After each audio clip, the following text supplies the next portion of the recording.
The city is still dark when he arrives. Fifth floor of a concrete parking garage, the kind of place that smells like oil and yesterday. A man in driver's uniform moves a chamois cloth across the hood of a black Mercedes in slow, even strokes. No hurry, no audience, just the work. Pan down to his hands, steady, practiced. The hands of someone who has done something 10,000 times and stopped needing to think about it. Cut to his face, 54 years old, quiet eyes. The particular stillness of a man who is carrying something heavy and has been carrying it long enough that he no longer lets it show. In the glove-up apartment, a small notebook, pages dense with writing. 4 languages, nobody knows it's there. Upstairs, 22 floors above him, a billion-dollar deal is 48 hours from collapse. The woman who owns the company doesn't know yet that the only person who can save it is already in her building, polishing her car, waiting.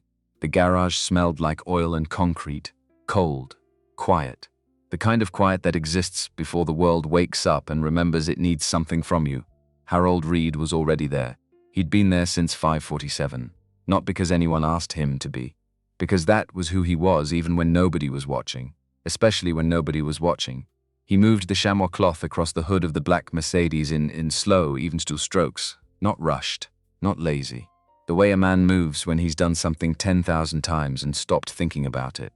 His hands knew the work. His mind was somewhere else. The radio in the car was on low. A financial news program out of DC. Some analyst talking about interest rate adjustments and corrective market pressure.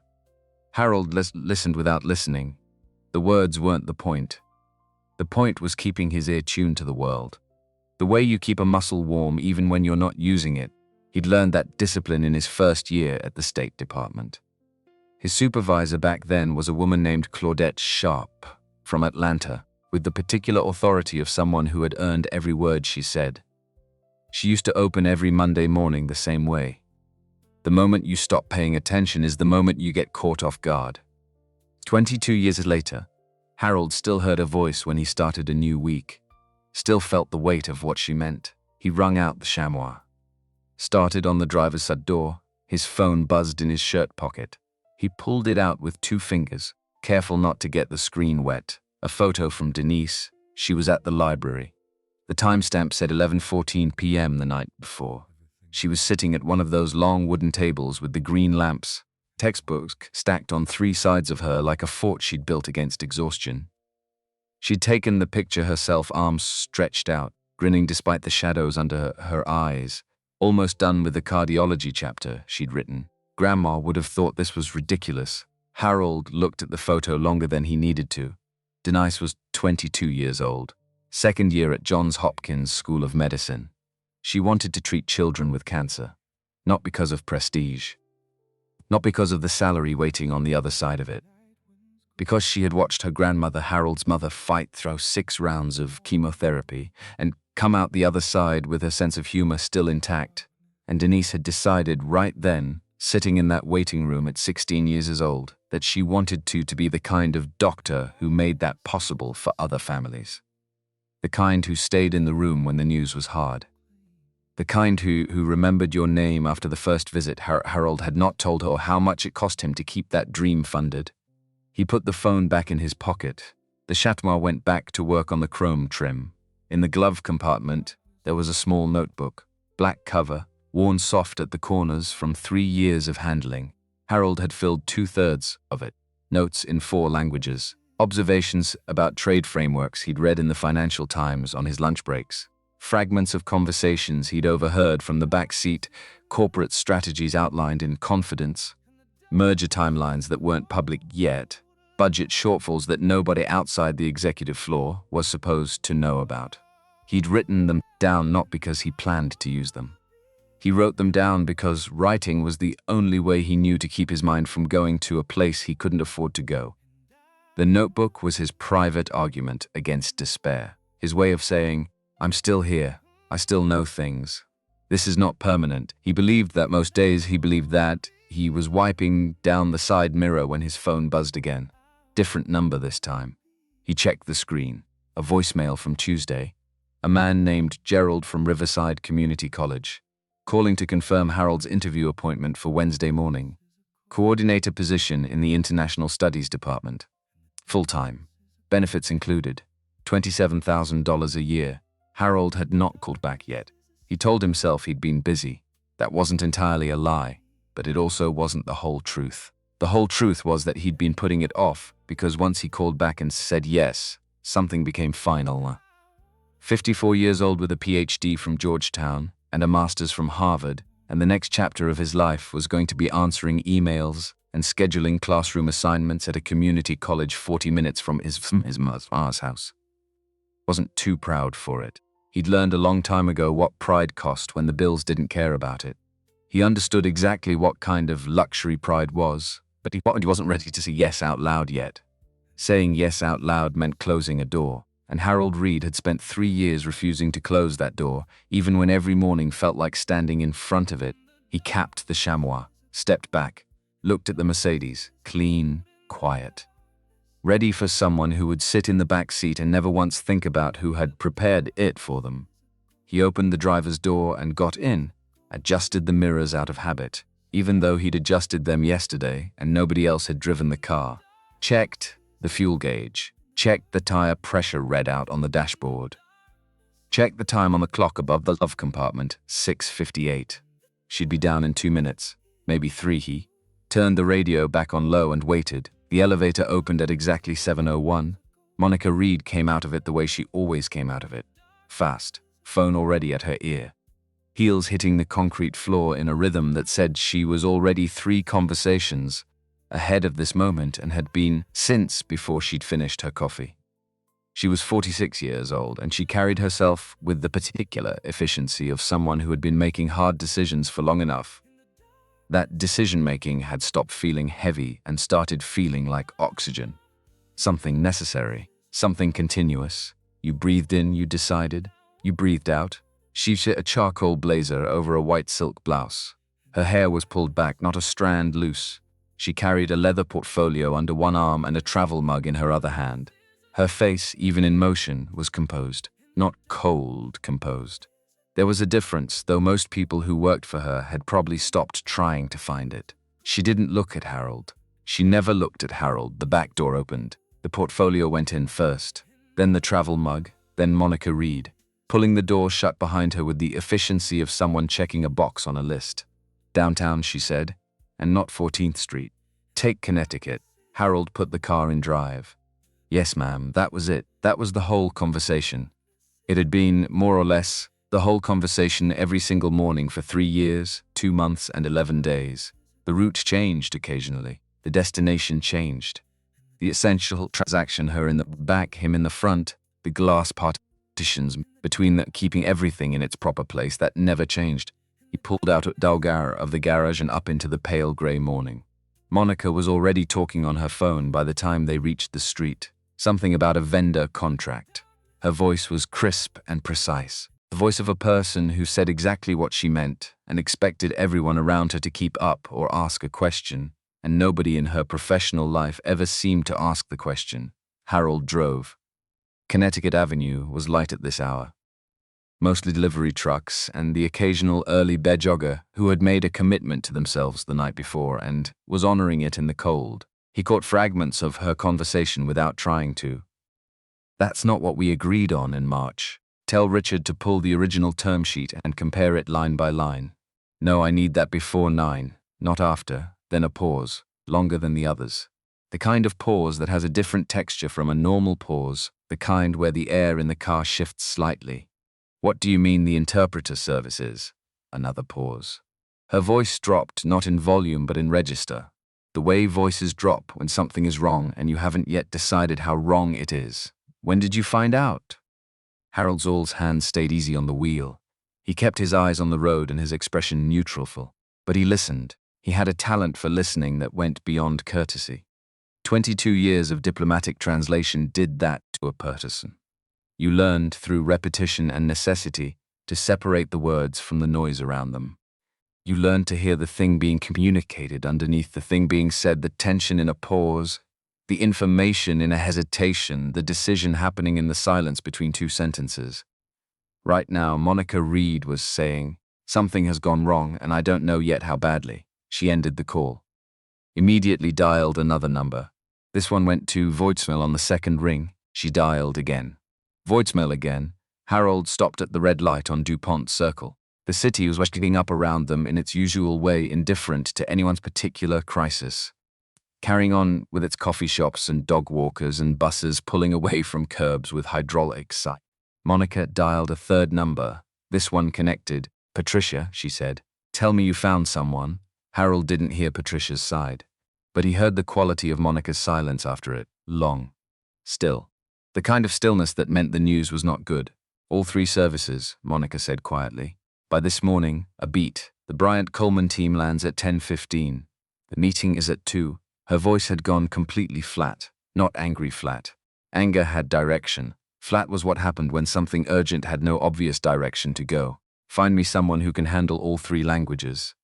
I don't care what it costs." She ended the call. 4 blocks passed in silence. Harold turned onto K Street, the city's corporate corridor, already starting to fill with people in suits carrying coffees. They probably needed more than they wanted to admit on a Tuesday morning. Monica dialed again. Left a message, then again. Someone picked up, said 2 sentences, and she was done. Harold merged left around a double-parked delivery truck without breaking the smoothness of the ride. Monica dialed a 5th number. This conversation lasted almost 2 minutes. Her voice stayed controlled through all of it, measured, professional. The voice of someone who had learned to manage herself, even when she couldn't manage the situation. But toward the end of those 2 minutes, Harold heard something underneath the control that he'd never heard in 3 years of driving her. Something close to desperate. He waited until the call ended, then he lowered the partition between the front and back seats. Not all the way, just a few inches. Enough for his voice to carry, "Ms. Reed." She didn't respond. She was already looking at her phone, ready for the next call. "Ms. Reed," she looked up, found his eyes in the rearview mirror. Hers were sharp and not particularly patient. "What is it? What languages do they need?" A pause. "I'm sorry." "The Bryant-Coleman group." Harold kept his eyes on the road. "What languages does this meeting require?" She stared at his reflection. "That's not your concern. You need someone by 2 o'clock, he said. "It's 7:15. "That's not a lot of time to work with." She said nothing. Harold waited. He was good at waiting. "All 3, she said finally. The words came out like she wasn't sure why she was saying them. Japanese, Mandarin, and Hindi. He nodded once. "Okay, okay," she repeated, and the word had a sharp edge on it. "What does okay mean?" Harold didn't answer immediately. He pulled to a stop at the next light. Then he reached toward the center console and picked up the small document wallet where Monica kept her business cards and contact sheets for active accounts. He found the Bryant Holdings primary contact number. Memorized it in one look, a habit so old he didn't think of it as a skill anymore.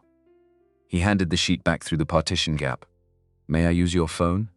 The silence that followed was the longest one yet. He heard her exhale, not quite a sigh, not quite disbelief, something between the two. Then he felt rather than saw her lean forward and slide the phone through the gap. Harold took it. Held it for a moment, the weight of it familiar in a way that had nothing to do with the device itself. Then he dialed. It rang twice. A woman's voice answered in English. Professional, efficient, the voice of someone at a front desk who had answered 1,000 calls before this one. Harold replied in Japanese, not careful Japanese. Not studied Japanese where you could hear the effort underneath the words. Fluent Japanese, the kind that had been lived in, that had been used in high-pressure rooms for 2 decades, until it stopped feeling like a foreign language and started feeling like another way to think. His tone was warm and unhurried. His vocabulary was formal without being stiff. He spoke the way you speak when a language belongs to you and you belong to it. The woman on the phone paused for exactly half a second, the half second of genuine surprise before professional training reasserts itself. Then she responded and her own register shifted, warming slightly, becoming something more natural than her opening script. In the back seat, Monica Reed stopped moving entirely. Harold explained, in Japanese, that he was calling on behalf of Sterling Global regarding the afternoon meeting, that there had been an internal scheduling issue with their language service coordinator, that he would be personally handling translation for the 2 o'clock session, and he wanted to confirm the agenda and ask whether the delegation had any specific logistical needs for the day. The woman asked him to hold while she transferred the call. Harold held. 32 seconds, then a man's voice lower. more deliberate, the voice of someone several levels up from the front desk. Harold moved into Mandarin without a pause. The transition was seamless, the way a musician moves between keys in the same piece, same breath, different sound. He introduced himself again, briefly, asked about the afternoon agenda and the structure. Then he listened carefully to a concern the man raised, a specific clause in the preliminary documentation that hadn't been addressed in the most recent round of correspondence. Harold asked 3 focused questions, got clear answers, and told the man he would ensure the matter was addressed before 2 o'clock. The man thanked him, said something that translated as, "Finally, someone who communicates properly." Harold thanked him in return and was wrapping up when a third voice entered the call, a woman, speaking Hindi. Quick, precise, clearly accustomed to being the most efficient person in any given room. Harold's shield shifted into Hindi without breaking the rhythm of the conversation, same fluency. Same quality of attention, the specific kind that made the person on the other end feel that despite the professional efficiency of the exchange, they had the full weight of someone's focus. He spoke with her for just over 4 minutes. She had a question about room configuration and documentation access during the session. He answered it specifically. She seemed satisfied. He said he looked forward to the afternoon and ended the call. He held the phone out through the partition. Monica took it, but she didn't move it away from the gap. She held it in both hands and looked at the back of Harold's head, the way you look at something when you're trying to understand what you're actually seeing. "They'll be there at 2, Harold said. One of the associates raised a concern about Clause 11 in the preliminary agreement, a language ambiguity that wasn't resolved in the last round. Essa. I told him it would be addressed before the meeting. You'll want to pull in your legal team as soon as we get there." He heard her sharp intake of breath. "Not quite," a gasp. The sound of someone absorbing something they hadn't expected. "There's also a seating preference," he continued. "Miss Coleman's associate prefers positioning with direct sightlines to the documentation display. It's worth setting up the room with that in mind before they arrive. It's a small thing, but honoring it without being asked about it will start the afternoon well." Actoff approach ramp towards Sterling Global's building. The glass tower rose ahead of them, catching the morning light. "Who are you?" He heard it clearly, though she'd said it barely above speaking volume. He kept driving. "You just held a 3-way call in 3 languages, she said. "And you knew about Clause 11? How do you know about Clause 11? "Clause 11 has been a quiet issue for about 6 weeks, Harold said. "I heard you discuss it with your legal team in the car, back in September. You were frustrated because they'd flagged it and then told you it wasn't critical. You heard, 'I hear most things, Ms. Reed. People tend to speak freely when they believe the driver isn't listening.' The silence after that was different from the ones before it. The earlier silences had been sharp, impatient, purposeful. This one was the silence of someone putting something down they'd been holding at a particular angle for a long time. Not resolving anything. Just shifting. Trying to find a new way to hold the weight. They pulled into the underground garage of Sterling Global.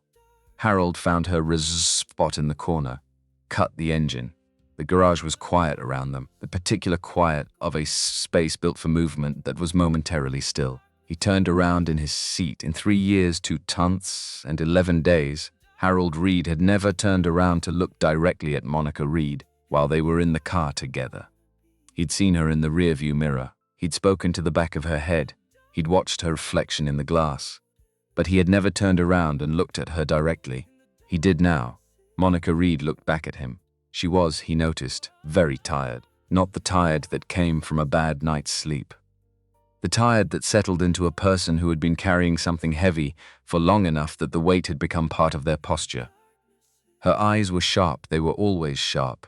That hadn't changed, but underneath the sharpness there was something that had been running a long time and was starting to understand that it couldn't run indefinitely. "Who are you?" she asked again, quieter, like she genuinely wanted the answer this time. Harold held her gaze. "Harold Reed," he said. "PhD in International Relations, Georgetown University, Masters in Applied Linguistics, Harvard. 22 years as a senior diplomatic translator with the United States. He said the way you state facts, without performance, without bitterness, without any particular need for the information to land a certain way. Just information. Just true things. I served as primary interpreter for 3 presidential administrations, 14 international summits, 4 rounds of Pacific trade negotiations, 2 multilateral crisis mediations that never made the news, because the point of that kind of mediation is that it doesn't make the news. Monica didn't move. I was let go in the 2022 Budget Reconciliation Act, Harold continued. 20% workforce reduction across foreign service. Last in, first out even after 22 years, that was the math. The spreadsheet didn't know what the years meant, and you became a driver. I became whatever I needed to become, Harold said. My mother needed chemotherapy. My daughter needed tuition. I submitted 340 job applications in my field over the 4 months after I was let go. 340, 14 interviews. 0 offers. He said it without weight on either end of it, just numbers. Overqualified was the most common response. Too specialized. Not the right cultural fit for a startup environment. Too old. Although that was never said in those words, it was said in other words that meant the same thing. Monica was looking at him steadily. So you drove my car. For 3 years, 2 months, and 11 days. The ventilation system hummed somewhere above them. A car on an upper level of the garage started its engine and drove away, the sound fading through the concrete. You have 4 hours, Harold said. And there are 200 people in this building whose jobs depend on what happens at 2 o'clock. He reached for the door handle. How do you want to use the time? They rode up without speaking at first. Monica stood with her portfolio against her chest, and her eyes on the floor numbers. Harold stood beside her, not a step behind, not to one side, beside her the way you stand next to someone when you've arrived, however unexpectedly, at the same side of something. The elevator passed the 5th floor, the 8th. Why didn't you say anything? She said. Her eyes were still on the numbers. 3 years, you could have. Could have, what? She opened her mouth. Closed it, offered to help, Harold said. Not unkindly, genuinely asking the question. With what? You hadn't asked. I didn't have a title that made my opinion something people in this building were required to consider. If I had leaned through the partition one morning and said, Mrs. Reed, I couldn't help overhearing. I speak 9 languages and I believe your Munich negotiation is about to collapse because your legal team doesn't understand how German business culture reads contract aggression. How do you think that conversation would have gone? Monica didn't answer. Because they both already knew. I wasn't invisible because no one could see me, Harold said. I was invisible because everyone had already decided what I was. And once a person has made that decision, it's very difficult to talk your way out of it. The only thing that changes it is time or necessity. Today was necessity. The elevator stopped at 12. Nobody got on. The doors closed again. Your mother, Monica said, the cancer treatment. I heard you on the phone months ago. I didn't mean to, pancreatic, Harold said. Stage 3. She's been in treatment for 14 months. And your daughter, Denise, 2nd year at Johns Hopkins Medical School, pediatric oncology track. Monica looked at him. Because of your mother? She sat in that waiting room every week from age 16 to 18, Harold said. She watched the nurses. She watched how the ones who were good at the job moved through those rooms, the weight they carried it, and how they carried it without letting it break them. She decided that's what she wanted to be. He paused. That's who she already is. The degree is just the formal part. The elevator passed 16. 17. Tuition at Hopkins Medical runs $61,000 a year, Harold said. My mother's chemotherapy protocol is $4,200 per session. Every week, Monica absorbed this without speaking. He could see her doing the arithmetic. This morning, she said slowly. Before you lowered the partition, you were going to an interview Wednesday. A coordinator position at Riverside Community College. $27,000 a year. You were going to take it. They called yesterday morning to confirm my appointment. Harold was quiet for a moment. I hadn't called back yet, but yes, I was going to take it. The elevator reached 22. Stopped. The doors opened onto the hallway, carpeted, fluorescent lit, already carrying the quiet energy of a building, preparing for something. Neither of them moved immediately. Why hadn't you called back yet? Monica asked. Harold looked at the open doors, at the hallway beyond, at what was waiting on the other side of this particular threshold. Because once I said yes out loud, it became permanent, he said. And I wasn't ready for it to be permanent yet. He stepped out. Monica followed. Patricia Johnson was waiting at the end of the hall. 34 years old, sharp, with the specific alertness of someone who had worked for Monica Reed long enough to understand that surprises were expensive and information was the only reliable currency. She was holding a tablet and moving toward them before they'd taken 3 steps. She looked at Harold, at his uniform, at Monica. Back at Harold, I found 3 more services, she started. 2 of them can have someone here by, cancel all of them, Monica said. Patricia stopped walking. I'm sorry? This is Harold Reed. He'll be handling all language services for the 2 o'clock meeting. Patricia's eyes went to the Sterling Global logo on Harold's jacket pocket. The small embroidered driver's uniform logo that meant one specific thing in this building. He's Georgetown PhD, Harvard Masters. 22 years with the State Department. Monica's voice was quiet, but it didn't invite further comment. He's the most qualified person in this building for what we need today. Get him a suit from the Executive Wardrobe Navy, conservative fit. And I need the full Bryant Coleman briefing file on my desk in 30 minutes. Patricia opened her mouth, reconsidered. Looked at Harold one more time. Harold met her eyes. He didn't explain himself. He didn't soften the situation with reassurance or apology. He simply waited, the way a man waits when he knows who he is and has learned, through years of practice, that he doesn't need anyone else to confirm it. Of course, Patricia said. Right this way. The executive wardrobe was 3 doors down a small room kept stocked for client visits, and the occasional board member who'd been caught in rain. Patricia laid out 3 suits. Harold looked at them for roughly 4 seconds and selected the navy one. Then he selected a tie himself, from the rack on the back of the door, deep burgundy, conservative width. He'd learned early in his diplomatic career that the right color and dark skin in a professional setting communicated authority without announcing itself, and that things which announced themselves were rarely as authoritative as they wanted to be. He changed, straightened everything, checked the mirror once, not long, just long enough to confirm that the man in the mirror was the man he needed to be for the next 6 hours. He walked out. Patricia was waiting in the hall. When Harold came through the door, she did something involuntary, a slight recalibration, the eyes making a quiet adjustment to new information. Harold noticed it. He didn't comment on it. He'd been noticed and then unnoticed enough times that he'd learned to hold both experiences with the same steadiness. What people saw when they looked at you was their starting point, not their conclusion. He followed Patricia toward the conference room, where the emergency board meeting was already beginning to gather.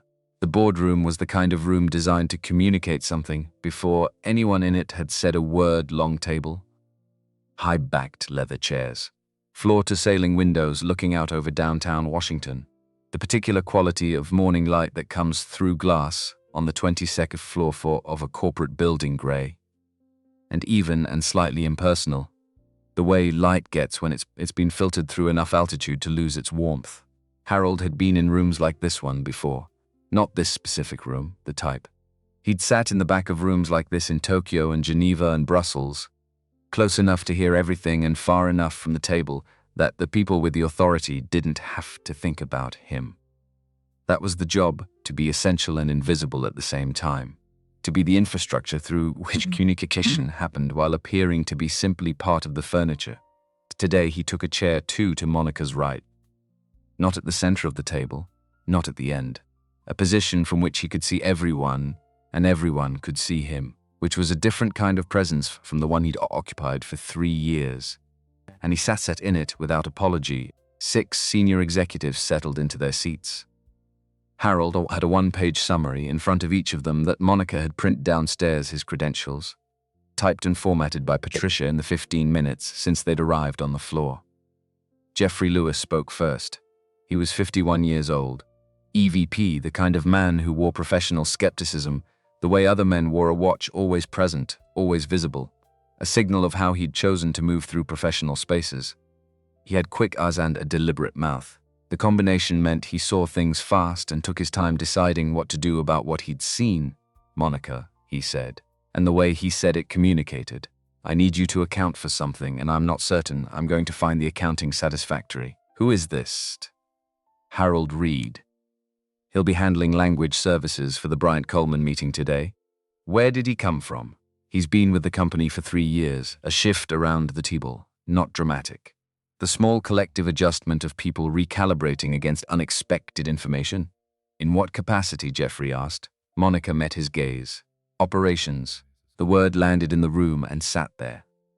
Nobody rushed to say anything after it. Brian Thompson, the CFO, 55.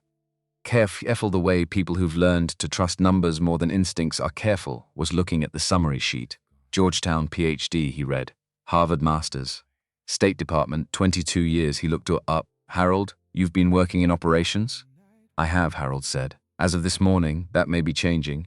Jeffrey still had his eyes on Harold. This is a $1.4 billion transaction. We need professionals with verified track records. People whose backgrounds we can credentials? Harold said.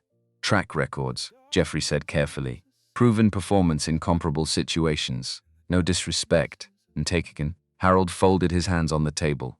Mr. Lewis, tell me your specific concerns about the Bryant-Coleman meeting. Jeffrey's eyes sharpened slightly. The language requirements, the cultural protocols. Victor Bryant's delegation has very particular expectations around how business is conducted, and we have. Victor Bryant's delegation prefers a brief acknowledgement of the company's founding history before moving into agenda items, Harold said. Victor's father started Bryant Holdings in 1973 in the Bay Area with 11 people and a used pickup truck. That history isn't background for Victor, it's foundational to how he makes decisions. If you open this afternoon with the term sheet without honoring that context first, Victor will sit through 2 hours, and he'll be polite and he'll shake your hand at the end, and he'll fly home, and you will not hear from him again. The room was very still. Teresa Coleman, Harold continued, lost her first company in 2009 because of ambiguous language in a contract that was used against her in arbitration. She has read every line of every document in this deal. There is an ambiguity in Clause 11 of the current draft language about algorithm development during the partnership period that could be interpreted in ways that disadvantage. She will find it. She won't raise it as a confrontation. She'll raise it as a question. But if the answer isn't clear and complete, the meeting is over. The room was quiet in a different way now. The quiet that has text. Jason Walker, Harold finished, is 38, MIT trained, and will ask a specific technical question about the algorithm protection provisions in Section 4. Your legal team has prepared a general answer. A general answer will not be enough. Jeffrey Lewis looked at Monica, then back at Harold, then down at the summary sheet. Brian Thompson set his pen on the table. Lorraine Mitchell, marketing director, 44, with the composed directness of someone who had spent a long time in rooms where people said indirect things and had decided she preferred the other approach, leaned forward slightly. She'd been quiet until this moment. How do you know all of this? Research, Harold said. And 3 years of listening to conversations people had a car where they believed no one was paying close attention. The room absorbed that. Brian Thompson started to say something, stopped himself, picked up his pen and wrote something down instead. Jeffrey cleared his throat. I want to note for the record that I still have significant process concerns here. We're making a decision of considerable magnitude based on Jeffrey. Monica's voice was quiet. It didn't need to be loud. We have 4 hours. The process conversation happens after the deal closes, a long moment. Jeffrey looked at Harold with the expression of a man who was recalculating something he'd decided the night before. What do you need from us? He said finally. Harold pulled his notepad from his jacket pocket. He'd carried a notepad every working day of his professional life. Some habits didn't need justification. 30 minutes with your legal team on Clause 11. The conference room configured to the seating arrangement I'll provide. And one instruction for everyone who walks into that room this afternoon. He looked around the table, met each person's eyes once. Do not rush. This deal will not close because of speed. It will close because of patience and clarity. If at any point this afternoon you feel the impulse to accelerate, override it. Let me manage the room's pace. Nods around the table. Some certain, some still uncertain. All of them nods. One more thing, Harold said, and his voice was the same even tone it had been throughout. Vic Bryant has built 40 years of business on reading people, not documents people. Everything that happens this afternoon will be filtered through his assessment of whether the people in that room are people he wants to build something with for the next 2 decades. That judgment will be communicated not by what you say, but by how present you are while you're saying it. He closed the notepad. That's why I'm here. Not just for the language. For what happens between the words. Jeffrey picked up his pen and wrote something down. Harold noticed the act of it, not what was written, but the act. The man who had walked into this room having already decided something was now taking notes. Monica looked at Harold from across the length of the table. Something moved through her expression that had no simple name. Something that was starting to understand the distance between what she'd assumed and what was actually true. "Let's get to work," she said. The legal team met Harold in the small conference room off the main floor at 11:30. Two of them. Stephanie, a young associate with quick instincts and a yellow legal pad already full of notes, and Robert, a senior partner who wore his glasses low on his nose and spoke with the precise care of someone who had been burned once by being imprecise and had not made that mistake again. They'd both been worried about Clause 11 for 3 weeks. Harold could see the specific relief on their faces when he named the clause, before either of them did. The relief of people who have been told their concern is wrong by someone senior and have never quite believed it. "What's the actual ambiguity?" Robert asked. Harold wrote the relevant section on the whiteboard in the corner of the room. Underlined 2 phrases, "algorithms developed during the partnership period."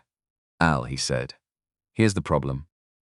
Teresa Coleman's first company lost an arbitration case in 2009 because a nearly identical phrase was interpreted to include algorithms developed separately, but deployed not created, deployed within the partnership's window. Her opposing counsel argued that developed encompassed refinement and optimization, not just original creation. The court agreed. Robert had his glasses off. He was cleaning them with the edge of his tie, which was what he did when he was thinking hard about something and didn't want to show it. "She'll want a definition. She'll want clarity," Harold said. "Those aren't the same thing. A definition she can argue with. Clarity she can accept and move past. We need language that distinguishes original creation from iterative improvement in specific plain terms, not technical terms. Plain terms so there's nothing in it for a future arbitrator to find ambiguous. What does that look like?" Harold wrote 3 sentences on the whiteboard. Clean, specific language that drew a bright line between what Sterling was protecting and what the partnership would share. Language that was honest and precise in a way that good legal language often wasn't, because good legal language frequently more concerned with covering liability than communicating meaning. Stephanie was writing fast. "Can we have a draft reviewed before 2? Harold asked. "I'd want 90 minutes minimum," Robert said, already opening his laptop. "You have 70, Harold said. "I need time to read it before we go in." Robert looked up, started to say something. "Read the whiteboard again." "Submit," he said. "All right." Harold left them to it and spent the next 40 minutes moving through the building with purpose. He went to the 28th floor conference room and walked the space, adjusted 2 chairs by degrees that wouldn't be noticeable unless you were measuring. Moved the documentation display screen 6 inches to the left, a small recalibration that meant Teresa Coleman's chair would have a direct sightline without requiring her to turn her head. She would feel comfortable in that seat without knowing why she felt comfortable. That was the goal. Comfort that didn't announce itself. He checked the catering sidebar. Standard corporate selection, adequate, impersonal. He called Patricia and asked for 2 additions. A specific item that Victor Bryant had mentioned in a casual social media post 14 months ago as something he'd eaten at a favorite restaurant in the Bay Area. And a dietary accommodation that Teresa Coleman had mentioned in a business profile interview 2 years back as something she maintained. Harold had found both details in the research he'd done quietly over the past month, reading everything publicly available about everyone who would be in that room. Patricia didn't ask how he knew. She said, "I'll handle it." He went to Monica's office on the 32nd floor, her corner office, with 3 windows and a view that stretched east over the city, and stood at the window for 10 minutes. Looked at the city, let everything settle. He'd done this before every significant engagement for 22 years. Not meditation, he didn't have a name for it. More like clearing water. You couldn't translate well, couldn't read a room accurately, if your own internal noise was too loud. You had to get quiet enough that other people's signals could reach you. The room you were about to walk into had to matter more than whatever you'd been carrying before you got there. His phone buzzed. Denise Bjork, Impractical, done, she'd written. Pretty sure I did well. How's your day? He typed back. Good day. Big afternoon. Tell me about the practical tonight deal. Love you, Baba. He looked at that for a moment. She'd called him Baba since she was 3 years old. He'd asked her once when she was 7 why she'd started. She'd said she didn't know, that it just felt right. He'd never questioned it after that. He put the phone in his pocket and went back downstairs. The revised clause language was ready at 1:15. Harold read it twice, made one substitution, a single word that made a sentence less technical and more plainly understandable to a non-lawyer reading it under pressure, which was the condition under which it would matter. Robert started to object. Read it again. Didn't object. At 1:30, Harold sat with Monica in her office and walked her through the afternoon in specific terms. Victor Bryant will open with something that looks like small talk, he said. It isn't. He'll make an observation about the room, about the weather, about something general. Whatever he says, respond with genuine engagement. He's checking whether you're actually present or performing presence. He can tell the difference. Monica was taking notes. Harold noticed she was writing longhand, which meant she was listening rather than processing. Good, Teresa Coleman will raise clause 11 after the financial terms are on the table. When she does, don't look at legal, look at her. Say, that's exactly the right question and we anticipated it. Then I'll take it from there. He paused. The word anticipated is important. It tells her that Sterling was thinking about her concerns before she had to voice them. That's what she needs to know about this company. Anticipated, Monica repeated. Wrote it down. Jason Walker will go to Section 4 and the algorithm protection provisions. Don't try to match his technical language. You're the CEO, not the CTO. Acknowledge his expertise, defer to the documentation, but make sure he can see that you understand why his question matters, not just what it's asking. There's a difference between following a question and understanding what's at stake underneath it, and if something unexpected comes up, Harold looked at her. Something will, he said. It always does. When it happens, don't respond immediately. Give me 3 seconds. I will tell you what it means before you need to answer it. Monica looked at him for a moment, not at her notes. At him, you're going to be fine, Harold said. He said it as assessment, not reassurance. The way you say something when you've looked at the situation carefully and reached an honest conclusion. Harold, she said. Yes, after today. Whatever happens this afternoon, she chose her words with care. I want to have a real conversation about what comes next. For you here.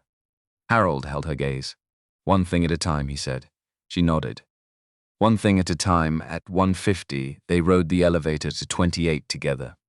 The city spread out below the floor-to-ceiling glass in every direction, grey and purposeful in the early afternoon light. Harold stood at the window for 30 seconds. The city looked the same as it always did from any height, same buildings, same streets, same people, moving through it with whatever they were carrying. He turned around when he heard the elevator open behind him. The Bryant-Coleman delegation had arrived, Ryan. That night, long after the room had emptied and the signed documents had been organized and the champagne had been put away, Harold was still in the building. Monica had left at 7 and gotten as far as the last lobby before she turned around and came back up. She found him on 22 in the small conference room, 4 folders open in front of him in different colors, his jacket over the chair behind him, sleeves pushed to the elbow, a yellow legal pad covered in notes in 4 languages. He didn't look up when she came in. He knew her footsteps by now, the quick, decisive rhythm of them, but he kept working. She sat down across from him without asking. Read her emails. He kept writing. The city outside was the specific quiet of a weeknight. Past 10, the bars open, the offices dark, the people still awake, mostly the ones who were worried about something and couldn't stop. You don't have to be here, she said finally. I know, still writing. The meeting's tomorrow. You could. Victor Bryant's father grew up in Piedmont, California, Harold said. He started the company with a used truck and 2 employees in 1973. The company's 50th anniversary celebration last year ran 3 days. Victor flew in people he'd worked with as far back as 1989. He looked up. If you walk into that room tomorrow without acknowledging that history, not formally, not as a speech, just naturally, the way you mention something you actually know, Victor Bryant will sit across from you for 2 hours, and he will be polite and he will shake your hand and he will fly home and he will not call. Monica looked at the folders. The coffee cup that had been refilled twice. The legal pad. How long have you been up here? Since 6, she did the math. Harold, the Teresa Coleman file is the one you need to read tonight, he said. Her 2009 arbitration case. Court records are public. The language in the disputed contract is nearly identical to what was in Clause 11 before Robert revised it this afternoon. She won't say that tomorrow, but she'll know it. Monica pulled the blue folder toward her, opened it. On top, a printed court filing, 3 passages highlighted in yellow margin notes in Harold's handwriting, small, clean, specific. Not just identifications of the problem, but suggestions for how to respond. Language. Framing. What to say and what order to say it in. You found this today, she said, this afternoon. While you were doing everything else. Yes. She looked at the margin notes for a long moment. Why are you doing this? He set his pen down. There are 212 people who work in this building, he said. I've been driving through this garage for 3 years. I know some of them by name. Carlos on the security desk, his son is in nursing school, 3rd year now. Brenda in accounting, she stayed past 8 every night last month because her department is 2 people short and she won't let the work pile up. James in facilities, he sings old Al Green songs when he thinks no one's around. He looked at her directly. None of them know what's riding on tomorrow afternoon. They just know they have jobs. And if tomorrow goes wrong, that changes, he paused. That's not on you personally, but it's real, and I can do something about it. He picked up his pen again. Monica didn't say anything for a moment. A siren rose somewhere far below and faded. My name is the same as yours, she said finally. I know. Read. I noticed. The first day, Harold's voice was even. I thought it was a strange coincidence. In 3 years, no one in this company mentioned it. Monica looked at him. I didn't notice. I know that too. She waited for something defensive to rise in her. It didn't come. What came instead was quieter and more uncomfortable than defensiveness, the specific feeling of recognizing something you've been looking at for a long time and finally understanding what it is. I'm sorry, she said. Harold looked up from his notes. Not for any one specific thing, she said. For 3 years of not, she stopped, reorganized, for not seeing you. Harold held her gaze. He didn't fill the space that followed with reassurance. He didn't wave off what she'd said. He let it exist as what it was. I hear that, he said. Then his phone buzzed. He looked at it. Something in his posture shifted, not alarm, but sharpened attention. The specific alertness of someone who has spent decades recognizing when a situation requires immediate response. What is it? Monica asked. He flagged unusual login activity on the primary data server. The attempt originated from an IP range associated with Meridian Capital Sterling's closest competitor. He was already composing a message. I'm pulling up the security log now. How do you know their IP range? Your cybersecurity director mentioned it during a call in October. He was concerned about it then. Harold's phone to his ear, already connected. I need your IT emergency line, and I need to send a briefing to Jason Walker's team tonight. They need to know before the meeting, not during it. If they find out in that room, it becomes a crisis. If they already know we handled it, it becomes evidence of competence. It's nearly midnight. The meeting is at 2 tomorrow, Harold said. Would you prefer I wait? Monica watched him work for the next 40 minutes, coordinating with the IT director, managing the technical response, composing a precise page summary for Walker's team that went out at 12:23 in the morning. She read Teresa Coleman's arbitration file. She read it twice. The margin notes became clearer the second time through. At some point she wasn't certain when she became aware that the thing she'd been carrying alone for the past 2 years felt slightly different. Not lighter, exactly, but less isolated, not because Harold had fixed it. Nothing was fixed yet, but because she wasn't carrying it in an empty room. She looked up from the file.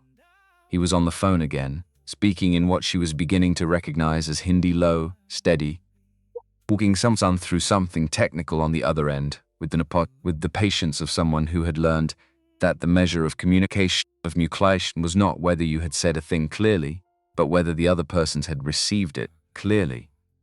212 people were going to come back to work tomorrow morning, not knowing what was riding on their afternoon.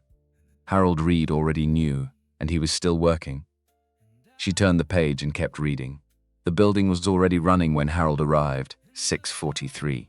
The lobby security guard Carlos, who Harold had known by name for 3 years, even though Carlos had never learned, His buzzed him through with a nod that carried something different from the usual one. Not warmer, exactly. More alert.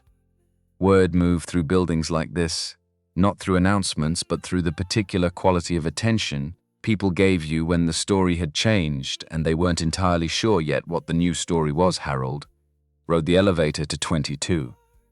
The conference room where they'd worked past midnight was dark. Someone had cleared the folders from the table and stacked them at one end with the tabs facing out and the colors aligned. Patricia. She was meticulous in a way that Harold respected, the kind of meticulousness that wasn't about appearances but about function. About making sure the next person who needed something could find it. He hung his jacket, the navy suit, pressed before he left his apartment at 6 over the back of a chair, set his notepad on the table, opened his phone. 2 messages from IT, both from the night security team. The intrusion attempt had been fully contained. The system log confirmed no data had been accessed beyond the initial probe the firewall had held at layer 3, exactly where it was supposed to hold. Harold read both messages carefully, then composed a single paragraph summarizing the timeline, the response, and the confirmed outcome. He sent it to Monica and added Jason Walker's number from the Bryant Holdings contact sheet with a subject line that read, "Security incident from last night confirmed, resolved, full report attached, available to discuss before 2 p.m. if needed." He set the phone down. For a moment, just a moment, he let himself be still. He thought about Denise. She had biochemistry practical this morning first thing. She'd texted at 6, "Wish me luck." He'd sent back a thumbs up and then sat looking at his phone for longer than made sense, wanting to say something more and not finding the words that fit. Some mornings were like that.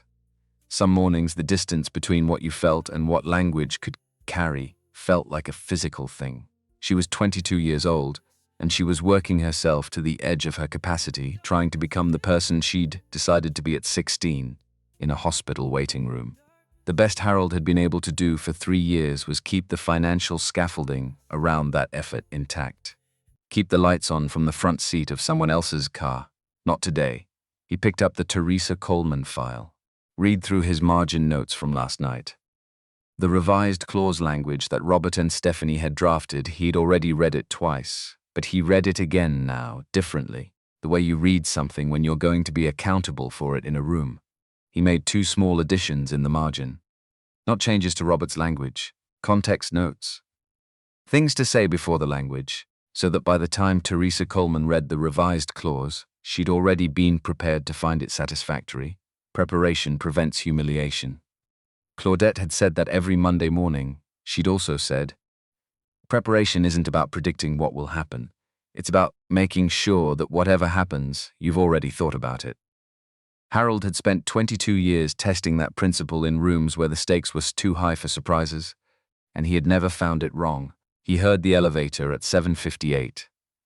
Fast footsteps on carpet, the specific rhythm he'd learned to recognize before he'd ever thought about why he knew it.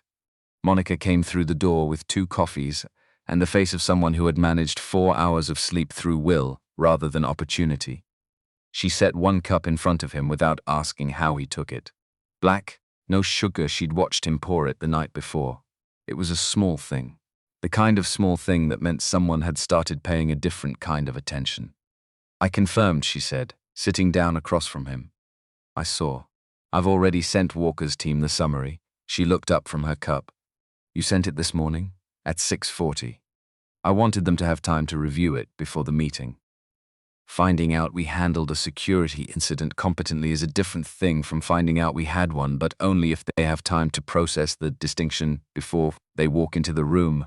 Monica wrapped both hands around her coffee. She looked at the files on the table, at Harold, at the files again. "I need to ask you something," she said. "Personal?"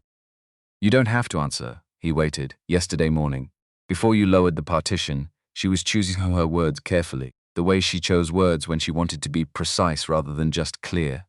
"You said you were going to call back about the coordinator job." "Yes." "And you hadn't yet?" "No, why?" Harold turned his coffee cup a quarter turn on the table. Not a nervous habit. Just something for his hands while he thought about how to say a true thing accurately. "Because 27,000 a year is survivable," he said. "But it isn't sufficient. Not for Denise's tuition and my mother's treatment running simultaneously." I'd been doing the arithmetic for 6 weeks. The numbers didn't work no matter how I arranged them, so you were going to take a job that didn't cover what you actually needed, Ed. I was going to take the only job that had been offered. He said it plainly, without self-pity and without bitterness, because both of those were luxuries that cost more than they were worth. There's a meaningful difference between those two things. Monica was quiet. I'd already told Denise not to worry about transferring, Harold continued, in September. After the second consulting firm interview came back as a no, I told her her father would figure something out. He paused. She believed me. She's always believed me. That's actually the harder weight to carry, not the money, but that she believes me. She doesn't know you've been driving. She thinks I'm on a research sabbatical, writing a paper on diplomatic translation from frameworks in multilateral trade negotiations, a small sound that was almost a laugh but not quite. I actually started outlining it, 3 pages. In case she asked for specifics, Monica set her cup down. Harold, we have a meeting at 2 o'clock, he said. What do you need from me this morning? She recognized what he was doing. He saw her recognize it, closing the door on the personal before it opened too wide. Not because he didn't want to have the conversation, but because having it now wouldn't help either of them do what the day required. Board meeting at 9, she said.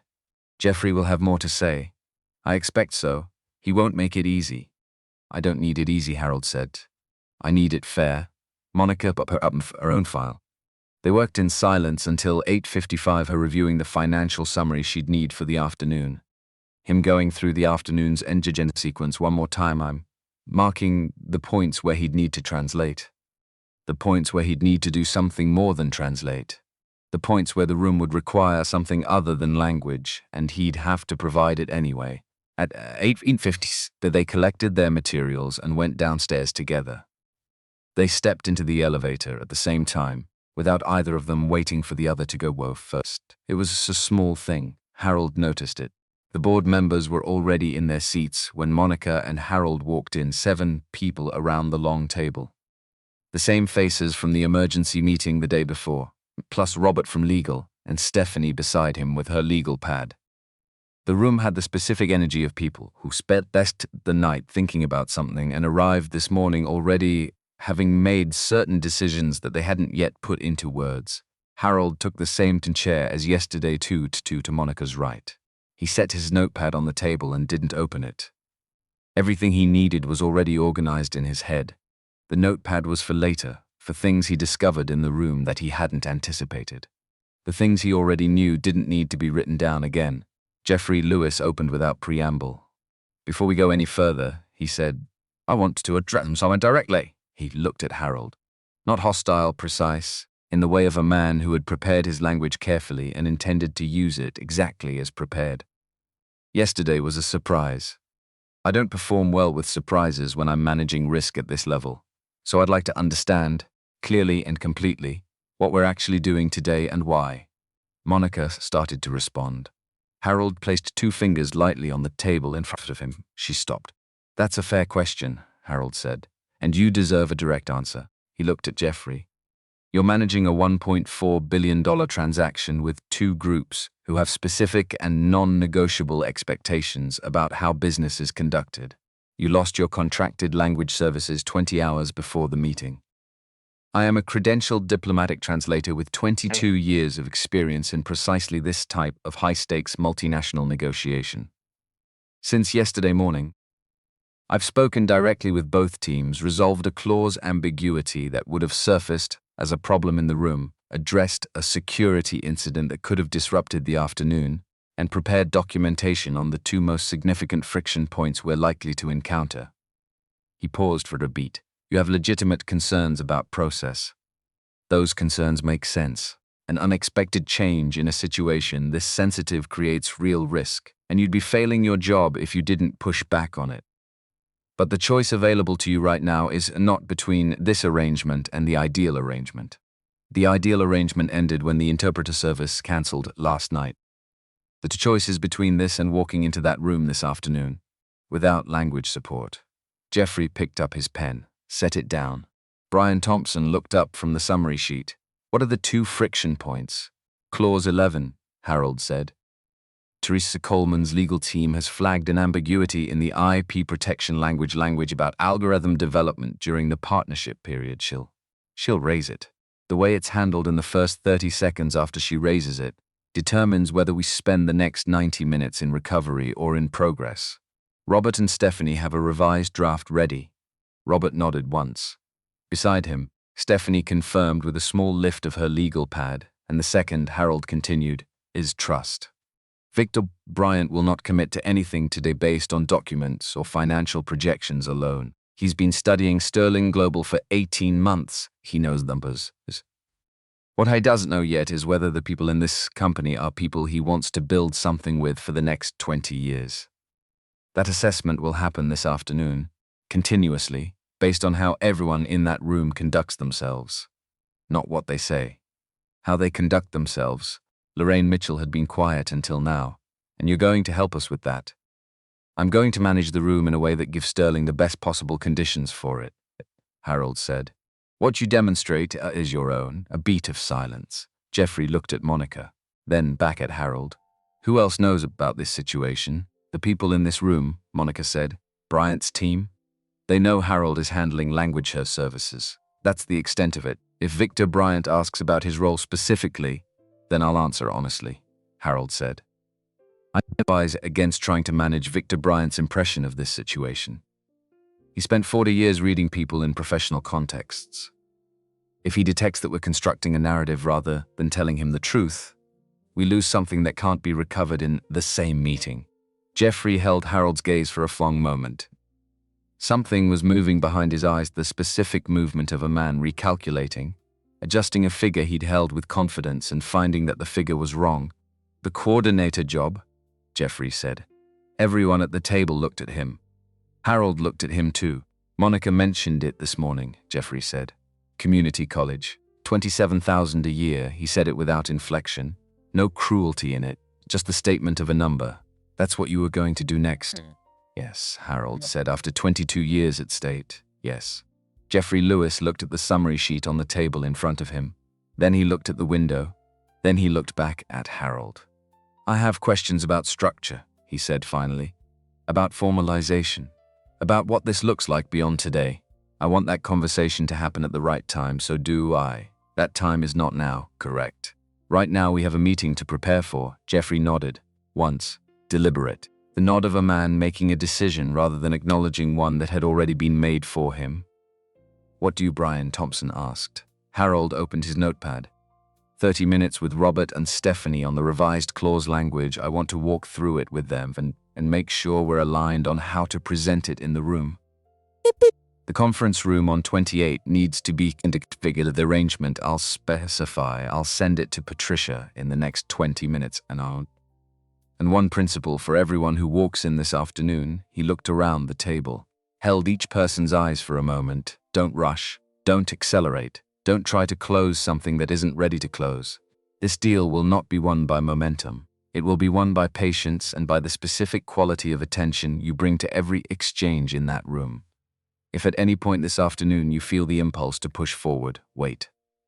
Let me read the room first. Nods around the table. Uncertain in 2 cases. Committed in the rest. Good, Harold said that. Robert, Stephanie, let's start with Clause 11.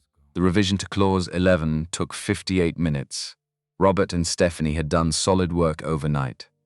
The bones of the new language were sound. They'd drawn the necessary distinctions and closed the ambiguity that Harold had identified.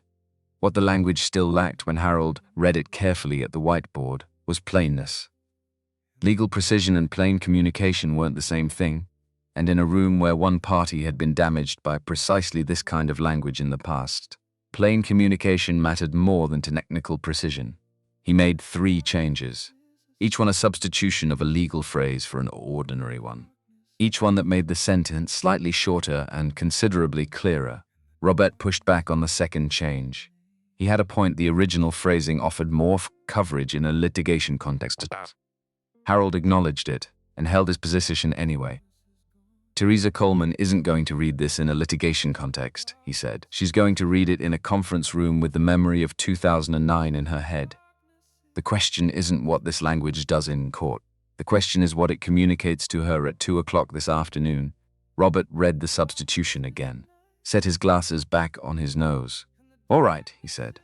The Stephanie had the revised document printed and formatted by 10:50. Harold read it one time standing at the window, as satisfied. He signed off on it with a note to Robert.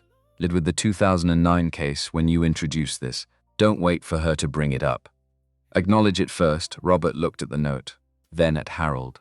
Then he wrote it down. Harold left legal and spent the next hour and 40 minutes moving through the building. He went to the 28th floor first. The conference room was being set up, chairs in place, documents aligned on the table, water glasses positioned. He walked the room slowly, adjusted the angle of two chairs by a few degrees each, a change invisible to the eye but meaningful to the body's sense of ease. Moved the documentation display screen 6 inches to the left. Seemed like nothing. In practice, it meant that the chair where Teresa Coleman would sit had a direct sight line to the screen without requiring any physical adjustment, which meant she could look at documentation and look at the people across the table without rotating and across a loose. The thought that physical cognitive load of managing that physical movement during a conversation about something that already required her full attention. Small things. All of them small. But Harold had spent 22 years learning that in high-pressure rooms, small things were what the large things were built on. He checked the catering sidebar. Someone had ordered a standard corporate spread, competent, impersonal, the kind of food that communicated nothing about the people who'd chosen it. He called Patricia. 2 additions, he said. Victor Bryant mentioned a specific dish at Oliveto in Oakland in a post about 14 months ago, said it was the best meal he'd had that year. The restaurant is known for wood-roasted items. See what you can source that's in the same register var. And Teresa Coleman follows a specific dietary protocol she mentioned in a Forbes profile. 2 years back, she avoids refined starches at working meals. Make sure there's something substantial on the table that fits that. Don't label it. Just make sure it's there. How do you know these things? Patricia asked. Not suspicious. Genuinely asking, research, Harold said. And time, I'll handle it, she said. He went to Monica's office on the 32nd floor and stood at the window for 10 minutes. He'd done this before every significant engagement for more than 2 decades. Not a ritual, not superstition, a functional practice. You couldn't read a room accurately if your own interior was too loud. The discipline was to get quiet enough that the signals in the environment could reach you without interference. To make the room you were about to enter mattered more than anything you'd been carrying before you got there. His phone buzzed. Denise, biochem practical done, she'd written. Pretty sure I killed it, actually. How's your day going, Baba? He typed back. Good. Big afternoon ahead. Tell me everything tonight, Veal. Love you. He put the phone in his pocket and stood at the window a moment longer. The city below moved with its usual indifference, thousands of people inside their own particular days. None of them knowing what was riding on one meeting in one room, in one building among the hundreds of buildings they could see from here. At 1:30, Harold sat with Monica in her office for the final pre-meeting briefing. He went through the afternoon in sequence. Victor's opening, what to expect, how to respond. The moment Teresa Coleman raised Clause 11, exactly what to say and in what order. Jason Walker's technical question, how to handle it without overreaching. The pacing of the room, when to let silence sit, when to move it forward, when to defer to Harold and trust that he'd read something she hadn't. Monica took notes in her deliberate longhand, asked 2 clarifying questions. Neither of them was about logistics. Both were about human beings, what Victor Bryant actually valued, what she saw Coleman actually needed to feel before she'd be willing to sign something. Harold answered both completely. If something unexpected happens, he said at the end, give me 3 seconds before you respond. Just 3. I'll tell you what it means. 3 seconds, she said. You're going to be fine, Harold said, not comfort. Conclusion. The distinction mattered. Monica looked at him for a moment. Harold? Yes. After today, whatever happens this afternoon, I want to have a real conversation about what comes next. For you. In this company, one thing at a time, he said. One thing at a time, she agreed. They rode the elevator to 28 at 1:50. The city spread out in all directions through the floor to sailing glass, grey and wide and indifferent in the early afternoon light. Harold stood at the window for 30 seconds. Let everything settle. He turned around when he heard the elevator open. There were 8 of them, Victor Bryant came through the door first, and the room acknowledged it without anyone saying anything. The particular shift in attention that happens when someone walks into a space who has learned, over decades, how to carry authority without announcing it. He was 71 years old, tall, grey at the temples, moving with the unhurried ease of a man who had made his peace with time long enough ago that hurrying had stopped being a reflex. He wore a dark suit that was good without performing its goodness. His eyes moved across the room, once complete, unhurried, missing nothing, and then settled on Harold.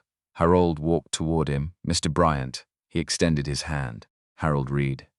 Thank you for the trip. Victor Bryant's handshake was firm and direct. His eyes were still doing what they'd been doing since he walked in, discussing something, gathering information not yet finished. Mr. Reed, your father would have turned 92 this year, Harold said. Not as an opening gambit, as something worth saying. I read about the 50th anniversary last year, the celebration that went 3 days. The story about the original 11 employees, 3 of them still with the company. You don't see that kind of continuity often. Victor Bryant was still for a moment. Then something shifted in his face. Not dramatic. A small relaxation in the set of his jaw. The specific change that happens when someone says something true and the person hearing it recognizes it as true.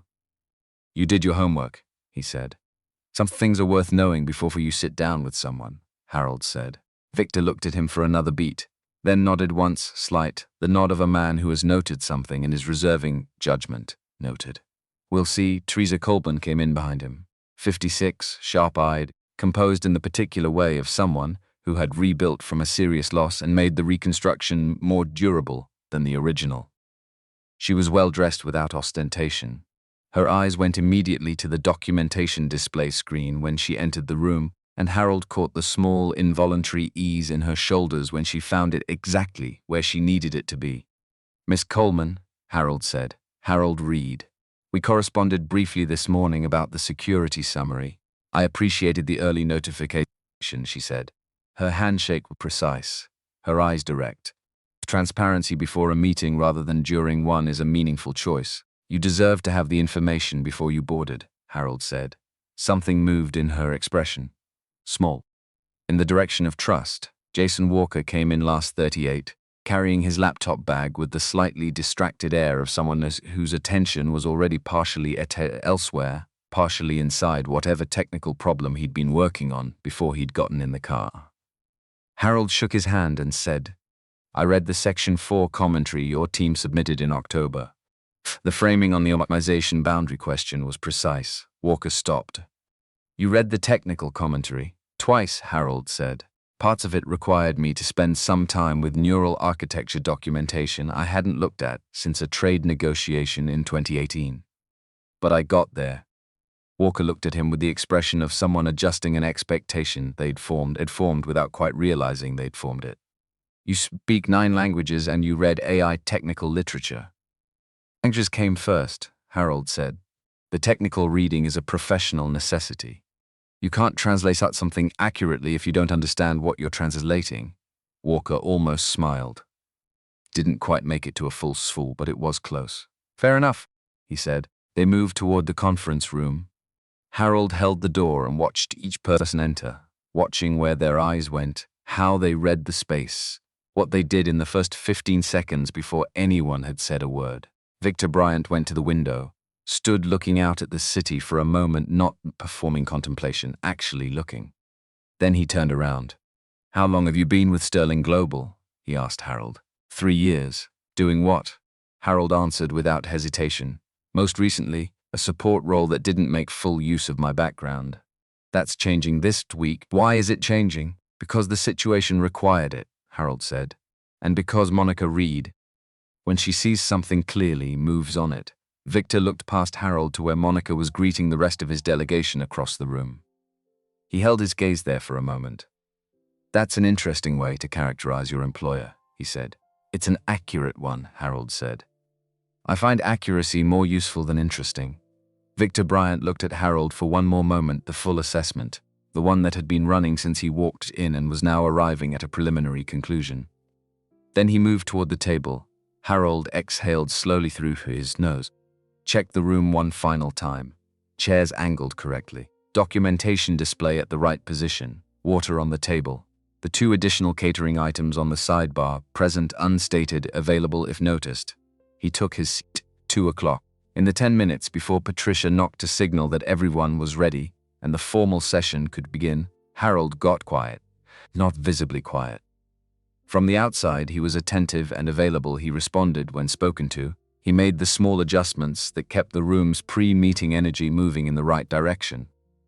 But inside, he was doing the thing he'd done before every significant engagement for 22 years, clearing the water, making himself still enough that the room's signals could reach him. He thought about what Claudette had told him before his first major assignment. She'd said, "The hardest thing about this work isn't the language you can study and master. The hardest thing is staying out of the way. Your job is to carry meaning from one person to another without losing anything in transit and without adding anything of your own. The moment you start editorializing, the moment your own feelings about what's being said start shaping how you're saying it, you've stopped translating and started something more dangerous." He'd carried that instruction for 22 years. He'd carried it through the front seat of a Mercedes for 3 years more. He'd stayed out of the way. And something in him had survived the staying, the part that was still a diplomat, still a scholar, still a man who believed that language was the architecture of human relationship, and that what people said at who they said what meant underneath what they said were all worth caring about carefully. That part had not diminished in 3 years of driving. It had waited. Victor Bryant was speaking quietly to one of his associates. Harold caught 2 sentences in the man's family language: mild uncertainty about the afternoon, the uncertainty of someone who had traveled far for something important and was taking a final reading of the room before committing to it. Victor's response was measured, calm. "Let's see who's actually in the room." Harold filed it. Teresa Coleman had her portfolio open. She was viewing something from the angle Harold could see that it was her own annotated copy of Clause 11, printed and marked in her handwriting. Of course she'd brought her own. He'd expected that. He'd prepared for it.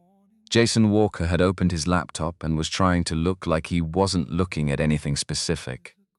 Harold made a note to address Walker's technical concern early in the session before it became a question shaped like a challenge rather than a question shaped like a clarification. Monica was at the head of the table. She looked, Harold thought, the way he'd spent the morning trying to help her look, present. Not managing her presence, actually present. The shift he'd watched happen over the course of the day, from the person who ran a tight script to the person who was willing to be in the room for what was actually there. Tricia knocked, leaned in. "Everyone's ready." Monica looked at Harold. 1 second. The check-in of 2 people who have been working toward the same thing from opposite starting points and have arrived. And somehow, at the same moment, he gave her a small nod. She turned to the room. "Thank you all for being here," she said. Her voice was steady and clear and unhurried, the voice of someone who understood what the room held and had decided to carry it openly rather than manage it from behind glass. "I know, the travel schedule has been significant. I want you to know that's not something we take for granted." Victor Bryant settled back in his chair by a degree. Harold clocked it. Relaxation, small and real. "Before we get into the agenda," Monica continued, "I want to say something." She paused, and the pause was not performed. It was the pause of a person choosing words carefully because the words mattered. "Victor, I read about your company's 50th anniversary last year. The story about your father, the truck, the 11 people, the 3 who are still with the company today." She said it simply, without corporate ornamentation. "That's not background information to us. That's the context for what kind of partner you're looking for. And I wanted you to know we came into this room understanding that." Victor Bryant was very still. Then he said, "That's a good beginning." Harold turned a page in his notepad. Wrote nothing. He didn't need to write anything. The room was ready. The first hour moved well. Not smoothly. Smoothly was the wrong word for a room this consequential. And Harold had learned long ago to distrust rooms that moved too smoothly because smooth usually meant something wasn't being said. This room moved honestly. Monica presented Sterling's position without overselling it. Harold translated when the language required it, not constantly, not as a performance, but at the precise moments when meaning needed carrying across a gap and would lose something in transit. if he didn't carry it. He worked the way a good interpreter always works, invisible in service of the communication, never between the people communicating. Victor Bryant asked questions. Real ones, not positioning, not testing the prepared responses, but questions that wanted their answers. He asked about the workforce, about how decisions got made at the operational level, about what Monica's leadership actually looked like on an ordinary Tuesday when there was no billion-dollar meeting to prepare for. Monica answered honestly. Harold watched something happen in her over the course of those exchanges, a loosening, a movement from the person who managed what she presented to the person who was simply present, whether it was exhaustion or trust or the particular effect of a room that was finally asking her real questions. It was there, and it was real, and Victor Bryant was seeing it. Harold could tell then. At 3:11, Teresa Coleman turned her document over, boxed the fuss up.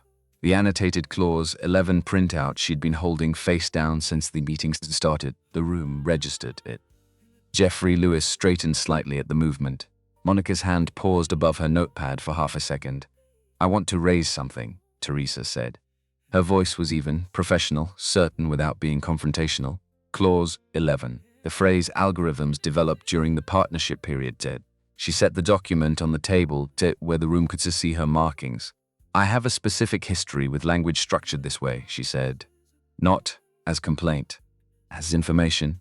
I'd like to understand exactly how Sterling Global defines developed in this context. In my experience, ambiguity in that word resolves in favor of the party with more resources for litigation." The last sentence landed with the precision of someone who had earned the right to say it and knew exactly what she was doing with it. Silence. Harold counted to 2. Then he looked at Monica. Monica looked at Teresa Coleman, directly. Not at her notes, not at Robert, not at the table between them. At Teresa. "That's exactly the right question," Monica said, "and we anticipated it." Teresa Coleman's eyes moved to Monica's face. The readiness for a fight that had been present in them a moment ago became something else, closer to attention. "The specific attention of someone has been met honestly, Harold?" Monica said. Harold set his notepad on the table. He looked at Teresa Coleman before he looked at the document at her, directly, and held that for a moment before he spoke. "Ms. Coleman, the original language was ambiguous. You're right about that. It was a drafting issue, not intentional, but the intent doesn't protect anyone once a dispute reaches arbitration, as you know from experience." He said it plainly, without hedging. "We've revised the clause. I'd like to walk you through the revision, and I'd specifically like you to push back on anything that still reads as unclear. That's not a courtesy, it's a request. Because if this language doesn't hold up to your scrutiny in this room today, it won't hold up under pressure later when it matters much more." Teresa Coleman looked at him for a moment. "Oh, all right," she said. "Let's hear it." Harold walked through the revision sentence by sentence. He didn't rush.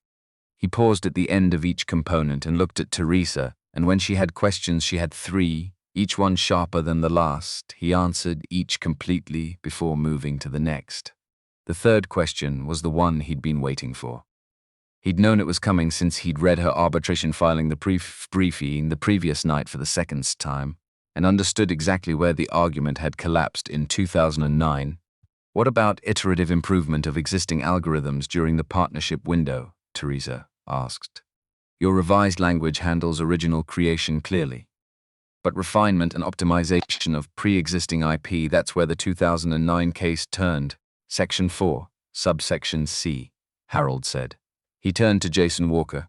"Mr. Walker, you flagged precisely this boundary question in the technical commentary your team submitted in October. Would you be willing to explain the engineering distinction? I think the technical perspective is cleaner here than the legal one." Walker looked at Harold, then at his laptop, which was now open in front of him, then back at Harold. The expression on his face was the expression of someone who had come prepared to ask a question and had instead been handed the floor to answer one. He sat forward. Yeah, actually, he turned the laptop so Teresa could see the screen. The way the architecture is structured.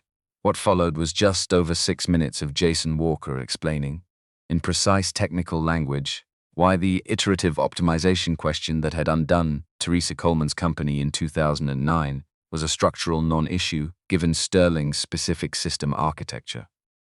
The boundary that had been blurry in the 2009 case was, in this instance, a hard architectural line built into how the system functioned.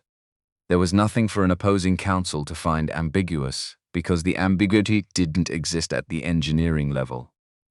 Harold interjected twice, once to translate a technical term into language that worked for the non-engineers at the table, once to connect Walker's explanation back to the specific language in the revised clause 11 so that Teresa could follow the thread from the engineering reality to the legal language that was meant to reflect it. When Walker finished, Teresa Coleman looked at the screen, looked at the document, made a mark on her annotated copy, not a question mark. A check mark, that's satisfactory, she said. Clean. Moving forward, Harold took one quiet breath. The room's energy shifted after Clause 11 was resolved. The held breath quality of the first 90 minutes gave way to something more expansive. People leaned back slightly. Water glasses were refilled. Jeffrey Lewis uncrossed his arm sometime around 3:20 and didn't seem to notice he'd done it. The conversation became more exploratory, less guarded. Victor Bryant began to engage more fully, asking the kind of questions that only come from genuine interest. Then, at 4:15, Victor asked the question Harold had known was coming. He asked it quietly. "In the register men use for things that matter to them personally, Ms. Reed," he said.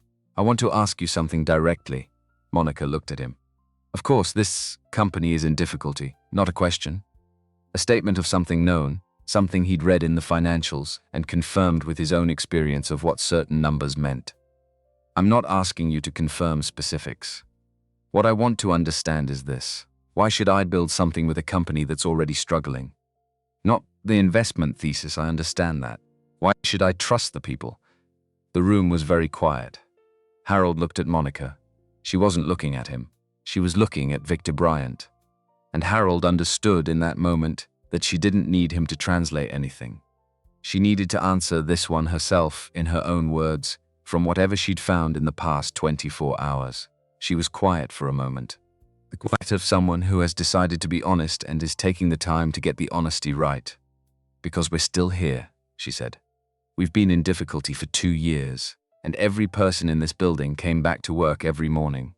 Not because they had no other options. Some of them did. Because they believed the company was worth continuing to fight for." She paused. "And because the man sitting 2 seats to my right spent 3 years driving my car. 3 years. While being one of the most qualified diplomatic translators in this country. And he never once did anything less than his full job, not when I deserved that standard, and not when I didn't." Harold went still. "I didn't know who he was," Monica continued. Her voice was steady. "That's a failure of leadership, and I own it.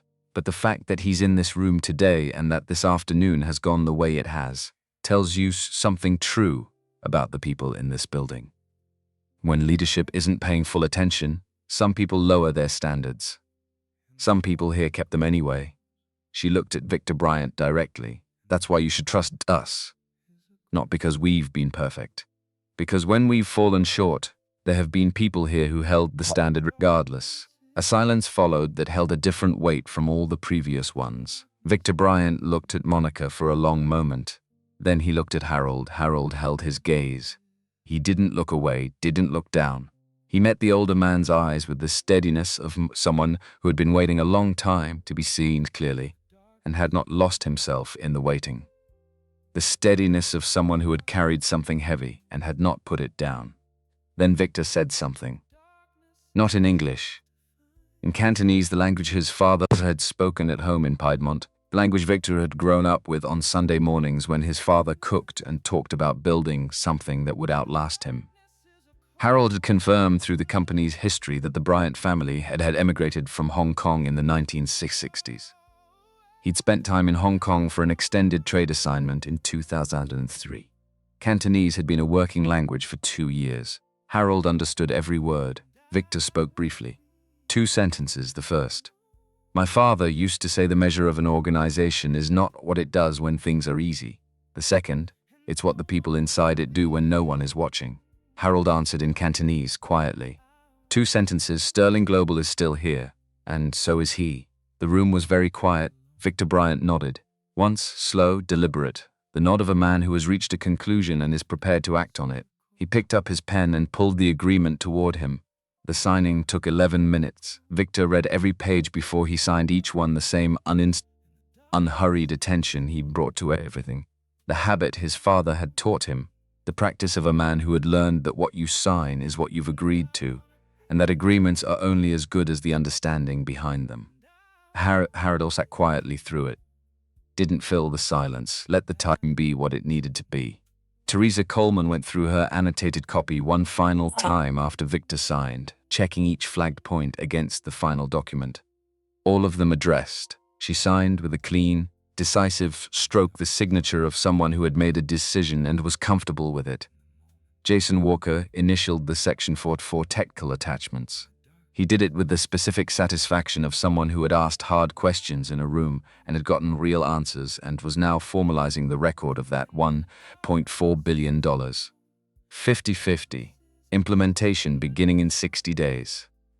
When the last signature went on the last page, the room held a particular kind of stillness. The one-breath pause between something significant happening and the recognition of it arriving. Everyone in the room understanding at the same moment that something real had just occurred, and taking a second to let that be true before the celebration of it started. Patricia knocked. Staff came in. Champagne appeared on the sidebar. The formality of the afternoon loosened. People stood, moved, spoke to each other directly rather than across a table. The particular warmth that follows the resolution of a long tension filled the room the way light fills a room when a shade is raised. Victor Bryant moved through it slowly, with intention. He shook Monica's hand with both of his and said something quiet that made her blink. He shook Jeffrey Lewis's hand, Brian Thompson's, Lorraine Mitchell's. He moved with the unhurried courtesy of a man who understood that the relationship was the thing and the transaction was only its formal expression. Then he came to Harold. He didn't extend his hand immediately. He stood in front of Harold and looked at him the way he'd been looking at him all afternoon, the assessment that had been running since the first handshake and was now completing itself. How long did you say you've been with Sterling Global? 3 years, 2 months, 11 days, and the State Department before that. 22 years. Victor nodded slowly. I know people who were at State, people who were there a long time and gave that work everything they had. He paused. Budget cuts are a specific kind of wound. They don't care about what you gave? No, Harold said. They don't. Victor reached into the inside pocket of his jacket. He took out something small, an object wrapped in dark cloth, held carefully, the way you hold something old. He offered it to Harold. Open it, he said. Harold took it. Unwrapped the cloth slowly. A business case, dark wood, old, smooth at every corner from decades of being handled by the same hands. Small brass initials set into the top, faded but legible. The initials of a man who had built something from nothing in 1973 and had carried this in his pocket every working day for 30 years. Harold held it in both hands, looked at it for a moment. My father built this company on one belief, Victor said, that how you treat people is the truest measure of what you're building. Not the financials, not the contracts. How you treat the people around you every day, especially the ones you don't think anyone is watching you treat. He met Harold's eyes. He would have wanted you to have this, not as a gift, as a recognition. He believed in the difference. Harold looked at the card case, at the worn smoothness of the wood and the faded brass. 30 years in a man's pocket. Carried through the building of something. Carried as the daily reminder that the work was worth doing and that how you did it was inseparable from what it was. He looked up at Victor Bryant. Mr. Bryant, he said, I will carry this the way your father carried it. Victor put his hand on Harold's shoulder, brief, firm, the gesture of a man who has said what needed to be said and trusted it to land without elaboration. Then he moved on. Harold stood holding the card case. The room moved around him, voices, champagne, the warm release of something long and difficult resolving into something good. Jeffrey Lewis was speaking with Teresa Coleman. Jason Walker had his laptop open again, already thinking about implementation. Monica was at the window with Victor, the city behind them, the late afternoon light, doing something generous to everything it touched. Harold looked at the card case in his hands. He closed his fingers around it. After the delegation left at 6:15, Harold helped Patricia organize the signed document packages, not because it was his responsibility, because it needed doing and he was there, and those had always been sufficient reasons.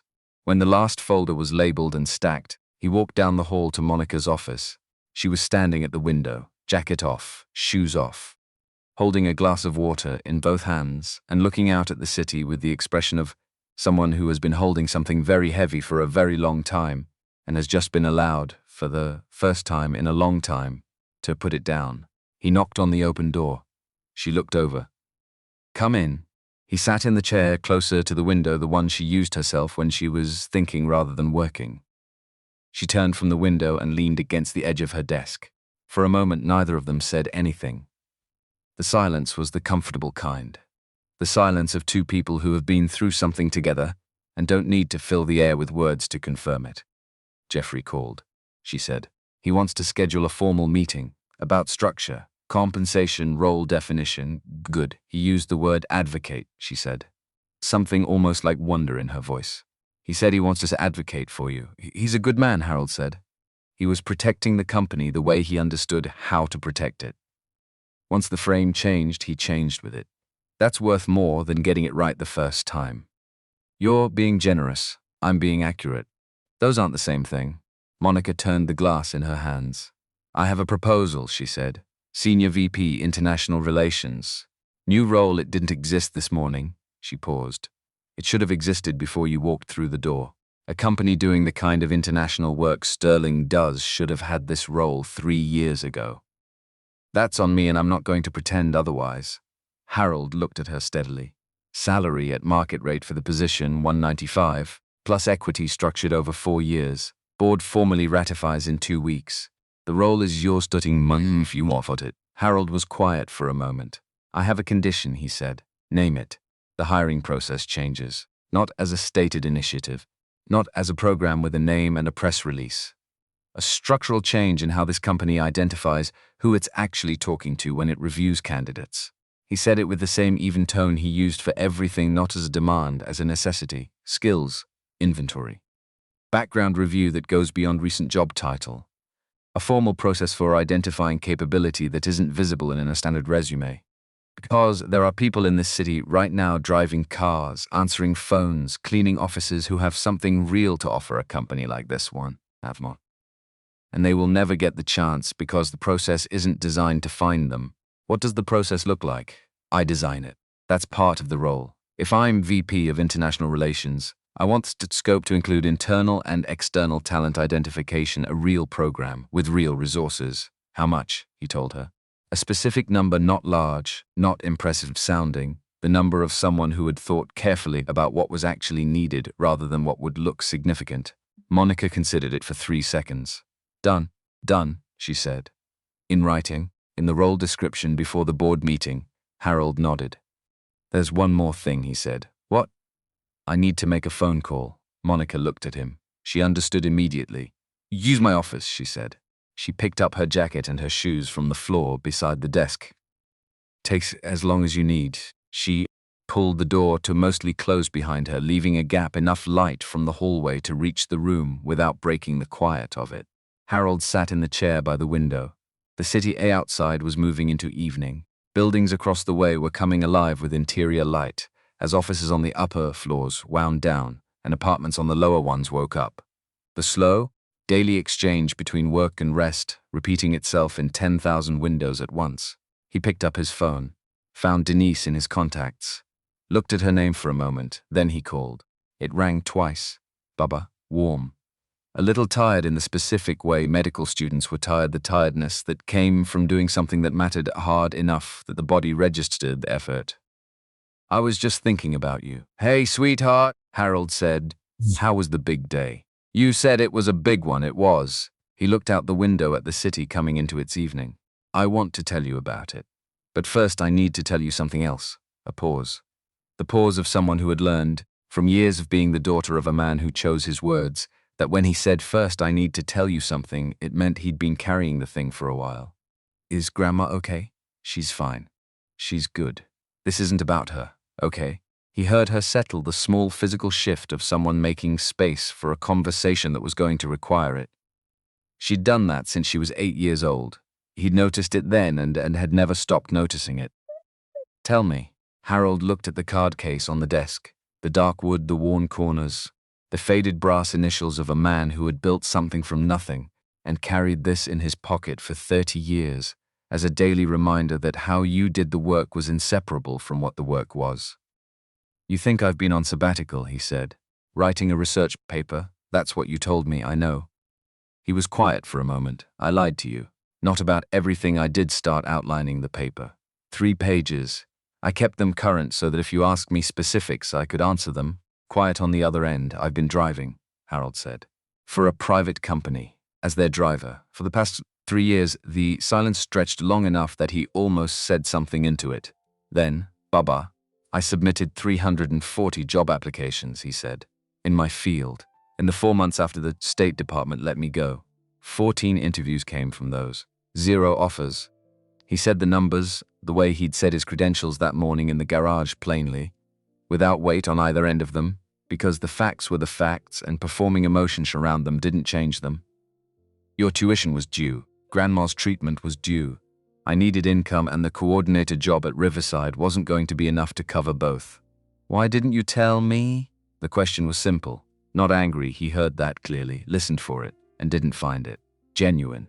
The question of someone who wanted to understand something, rather than assign blame for it. Because I wanted you to keep seeing me the way you'd always seen me, Harold said. Your father, who went to work and knew what he was doing, and was good at it. I didn't want to be the version of me that was struggling. I wanted to be your father. You are my father, quiet. Certain. The certainty of someone stating a fact they've never questioned. That doesn't change because of what job you have. Harold closed his eyes for a moment. I know that, he said. I knew it then too, I think. But knowing something and being able to live by it are different things when you're afraid. You were afraid. Yes. Another pause. He could hear her breathing on the other end, steady, measured, the breathing of someone thinking carefully about what they wanted to say next, rather than filling space with the first thing that came. Okay, she said finally. Soft. Thank you for telling me. 3 words. Not absolution, not reassurance, not the performance of comfort. Just, I hear you, I'm still here. And somehow those 3 words in her voice were exactly what 3 years of carrying the secret had made him need to hear. There's a second part, Harold said. Of course there is. A small sound that was almost a laugh. Today. The big day I mentioned, he shifted in the chair. Outside the window, the city was fully in its evening now, the last of the day's grey light giving way to the warm interior lights of 1,000 buildings doing 1,000 things. My employer lost her interpreter service 20 hours before a critical meeting. A $1.4 billion transaction. 2 international groups, 3 languages required, and I offered to handle it. Silence. You speak 9 languages, Denise said slowly. I do, and you've been driving a car. I have, Baba. Yes, that's, she stopped. Started again. Tell me what happened. The meeting went well, Harold said. The deal closed. $1.4 billion, 50-50 partnership. He paused. And afterward, they offered me a position. Senior VP of International Relations. It's a real role. 195 plus equity. The silence that followed, that was a different kind of silence from all the others. The kind that has a shape to it. Then Denise made a sound. Not words, a sound that started somewhere between a laugh and something else entirely, and landed in both the places at once. Baba, your tuition, Harold said. All 4 years remaining. Don't think about it anymore. Don't do the arithmetic. Don't consider transferring. Just be where you are and do what you're there to do. Stop, she said. Not sharply. Stop for a second, he stopped. I don't care about the money. She said it with the conviction of someone who meant it, who genuinely in this moment meant it. I mean, I care. Obviously I care, or it matters. But that's not, she paused. Reorganize, Baba. You're back, he didn't say anything. You've been gone, she said. Not gone. But I could hear it. Every time we talked, something was different. Something was running underneath everything you said. I thought you were lonely. I thought maybe you missed the work more than you admitted. Her voice was soft and certain at the same time, the way it got when she was saying something she'd been flanking about for longer than the conversation had existed. But you were carrying this whole other thing, and you were carrying it alone, so I wouldn't have to. Yes, Harold said. You don't need to protect me from hard things, Denise said. I'm going to be a doctor. Specifically, I'm going to be the kind of doctor who sits with people in the hard things. I need to know that hard things are survivable. that people go through them and come out the other side still themselves. Harold looked at the card case on the desk. "You're right," he said. "You're completely right. Tell me about today," Denise said. "All of it.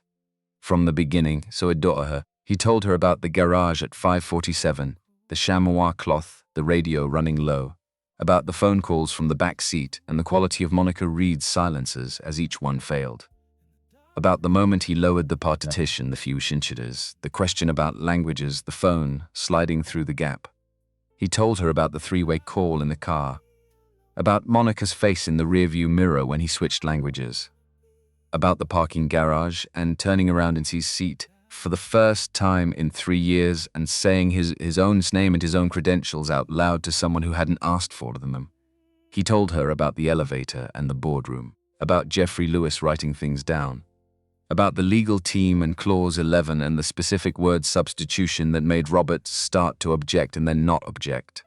He told her about standing at Monica's window on the 32nd floor and 10 minutes getting quiet before the afternoon. He told her about the conference room, about the way Victor Bryant walked in and the room recalibrated without anyone speaking, about Teresa Coleman's annotated copy of Clause 11 arriving face down, about the moment Monica said that's exactly the right question and we anticipated it, and something shifted in Teresa's face.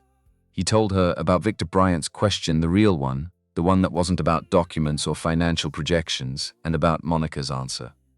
About what Monica had said about the man sitting 2 seats to her right. He said it without commentary. He let it be what it was. He told her about Cantonese, about the 2 sentences Victor Bryant had said in his father's language, and the 2 sentences Harold had answered with. And he told her about the card case, about the dark wood and the brass initials and 30 years in a man's pocket, about Victor's words, not as a gift, as a recognition. He believed in the difference. Denise was quiet through most of it, fully present in the way she was always fully present, when something mattered, not waiting to respond, actually listening. When Harold finished, the office was darker than when he'd started. The city outside had settled fully into evening. "That's the story I want to tell my patients someday," Denise said. "What do you mean?" "When I'm a doctor. When I have a patient who's scared, who feels like they've lost too much ground to come back from where they are." Her voice was quiet and clear. "I want to be able to tell them. I know someone who drove a car for 3 years, who had a PhD and a master's degree and 22 years of service, and nobody was asking him to use any of it.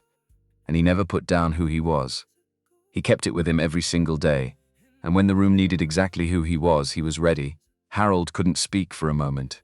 "You stayed ready, Baba," Denise said. "That's the part, through all of it. You stayed ready." The city moved outside the window, indifferent and beautiful. 10,000 windows lit against the dark, each one its own particular life, carrying its own particular weight. "How's Grandma?"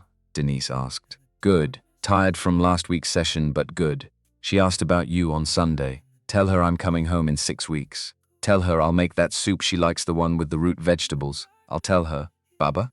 "Yeah, I'm proud of you," Denise said. "Not because of the VP title, not because of the money, because of the 3 years. Because you kept going and you kept being yourself while you kept going. That's the hard part. A lot of people lose themselves when things get hard. You didn't." Harold looked at the window, at the city, at 100 different offices in 100 different buildings where 100 different people were finishing their days and going home to whatever they were carrying. "Get some sleep," he said. "You have clinic hours tomorrow. I know. The smile in her voice was audible. I love you too." He paused one moment. "Go be a doctor, Denise," she laughed, real and clear and warm, the laugh that had been the same laugh since she was 4 years old, the one that started in her chest and came out completely.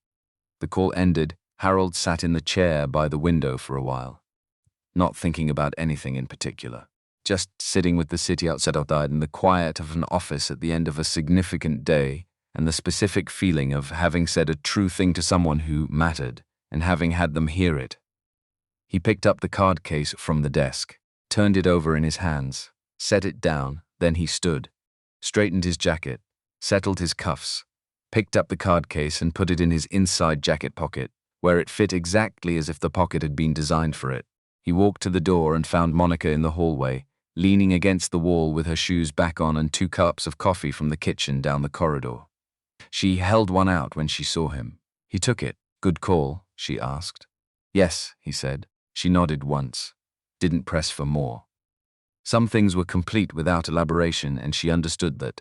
They stood in the hallway for a moment, side by side, the offices quiet around them, the building winding down its day in the ordinary way. Buildings did elevators running, a printer somewhere producing something, a phone ringing and being answered. Jeffrey wants 8 o'clock Monday, Monica said. To formalize everything, structure, scope, the program, I'll be there. He's going to ask about the talent identification process, she said. He wants to understand the mechanics before he takes it to the board. Good. The mechanics are specific. He should understand them. They started walking toward the elevator. Past the empty conference room, past Patricia's desk, through the corridor that Harold had walked as a visitor for the past 24 hours and would walk differently starting Monday. Harold, Monica said. Yes, the program. The talent initiative. She looked at the elevator buttons rather than at him, the way people sometimes looked away from what they were saying when they were making sure they got it right. What do you want to call it, eh? Harold thought about it. Not hidden talent, he said. People aren't hidden, they're exactly where they are. What's hidden is the attention, so what then? The overlooked initiative, he said, because that's the accurate word, not mysterious, not complicated, just a failure of attention. And attention is something that can be corrected once someone decides to correct it. Monica was quiet for a moment. The overlooked initiative, she repeated, trying the weight of it. It names the problem, Harold said, which means it holds the company accountable to solving it. A program that names what it's actually fixing is harder to make cosmetic. The elevator opened. They stepped in. The lobby was quiet at this hour. Most of the building had cleared the regular 9 to 5, had left hours ago, and the people who stayed late on ordinary days had mostly gone by now too. The marble floor reflected the overhead lighting in long pale strips. The glass doors at the front showed the street outside, fully dark now, the city running on its evening energy. Carlos was at the security desk. He looked up when the elevator opened. His eyes went to Harold, the suit, the posture, the person who had walked through this lobby every morning for 3 years, and so it to Yushmat was leaving it to something that Bat had no established category in his understanding of the building's population. Good evening, Mr. Reed, Carlos said the first time. 3 years of good mornings and good evenings, and not once had Carlos said his name. Harold stopped. Good evening, Carlos, he said. How's your son doing? 3rd year now, right? Carlos blinked. The blink of genuine surprise, not performed, not managed, my son. You know about. He was applying when I started here. You mentioned you think it was a Wednesday for February 1st year. You were on the phone when I came through. Carlos looked at him with an expression that was hard to name precisely. Something between surprised and seen. The expression of a person registering that they have been known by someone they didn't know was knowing them. He passed his boards last month, Carlos said. First rotation starts in January. Pediatric ward at Georgetown. That's excellent, Harold said, and meant it with the specific weight of someone who understood what that path cost and what it was worth. Tell him congratulations from me. I will, sir. Thank you. Harold and Monica walked through the glass doors into the evening. The city was fully itself now. The day's grey had gone completely, and what replaced it was the particular electricity of a city at night, purposeful, lit, full of people moving towards something or returning from it, the continuous motion of a place that didn't stop when the offices had closed. Monica stopped on the sidewalk. Harold stopped beside her. Where are you parked? She asked. Harold considered the question for a moment. I drove the Mercedes here this morning, he said. Old habit. Monica looked at him. Almost smiled. It didn't quite arrive, but it was close. Old habit. I'll return the keys to fleet services before I leave, he said. I don't think I'll be needing the route anymore. No, Monica said. I don't think you will. They stood on the sidewalk for a moment. The city moved around them. A cab passed. Someone on a bicycle navigated the gap between 2 delivery trucks. A group of people came out of the building 2 doors down, talking about something that had made one of them laugh. Monica held out her hand. Not to shake it, just held it out. Open, offered. The way you offer a hand to someone you've decided to stand beside. Harold looked at it for a moment, then he took it. Not a handshake, or it was a handshake the form of one, but it was also something more than that. the formal acknowledgement of something that had no existing category between two people who had occupied in clearly defined roles for 3 years and were now in the undefined space after those roles had dissolved. Monday, Monica said. 8 o'clock. I'll be there, Harold said. She walked toward the parking structure on the north side of the building. He walked toward the street, half a block down. He stopped, not for any external reason. He stopped because he needed to, because something in him needed a moment to mark the distance between this point and the point he'd started from that morning. 5:47 in a concrete garage with a chamois cloth and a radio running low and a voicemail he hadn't called back. Now, 7:41 on a downtown sidewalk with a card case in his inside pocket and a roll starting Monday and his daughter's laugh still in his ears. Reached into his inside jacket pocket. Felt the card case there, solid, real, the weight of something that had been carried a long time by someone who had built things from nothing and believed that how you treated people was the most accurate measure of what you were building. 30 years in a man's pocket. Harold kept walking. The Monday morning meeting started at 8 and ran until 10:30. Jeffrey Lewis came in with a yellow legal pad covered in handwriting, which Harold recognized as a good sign Jeffrey prepared for conversations he intended to take seriously. Brian Thompson brought the compensation structure documents. Monica sat at the head of the table with the signed board authorization that had been executed by electronic vote Sunday evening, 4 hours after she'd sent the request. The role was formalized in 40 minutes. The remaining hour and 50 was about the overlooked initiative. Jeffrey had questions specific, structural, the questions of a man who had decided to get behind something and wanted to understand it thoroughly enough to defend it when someone else pushed back. What did the skills inventory process look like? How would candidates be identified and by whom? What was the review structure? How would Harold prevent the program from becoming what it wasn't supposed to be, a feel-good initiative with a logo and an annual report and no actual change underneath it? Harold had answers to all of them. He'd had 3 years to develop them. The first thing it requires, Harold said, is changing the question the hiring process asks at the beginning. Right now the question is, does this person's recent job history match the role we're filling? The question it needs to ask is, does this person have the capability the role requires, and where did they develop it? Those are different questions. They find different people. How do you operationalize that? Jeffrey asked. You build a skills inventory into every application, not instead of a resume, in addition to it. You ask candidates to describe 3 things they can do and where they learn to do them, regardless of whether the context was professional. You train your hiring managers to read that section first, before they look at the job history. And you create a review step where someone, eventually a team, but initially me, flags applications where the skills inventory shows something the job history doesn't. That's labor-intensive, Brian said. Yes, Harold said. Change that matters usually is. Jeffrey wrote something on his legal pad. What's your timeline for the first cohort? 90 days for process design and training. 120 for the first applications reviewed under the new structure. First placements within 6 months. How many people in the first cohort? 12, Harold said, possibly 15. I'd rather do it correctly with 12 than quickly with 30. Jeffrey looked at him. You've been thinking about this for a while. 3 years, Harold said.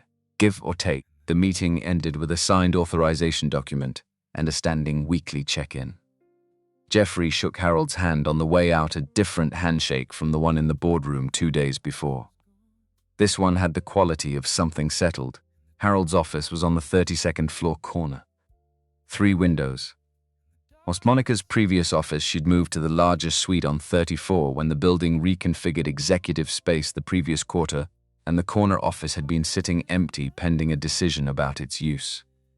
The decision had been made on his first morning in the office. Harold placed 2 things on the desk, the card case in the center, where he'd see it without looking for it, and his old driving license in a simple frame Patricia had produced from somewhere, not centered, not displayed prominently, set to one side, visible, a fact rather than a statement.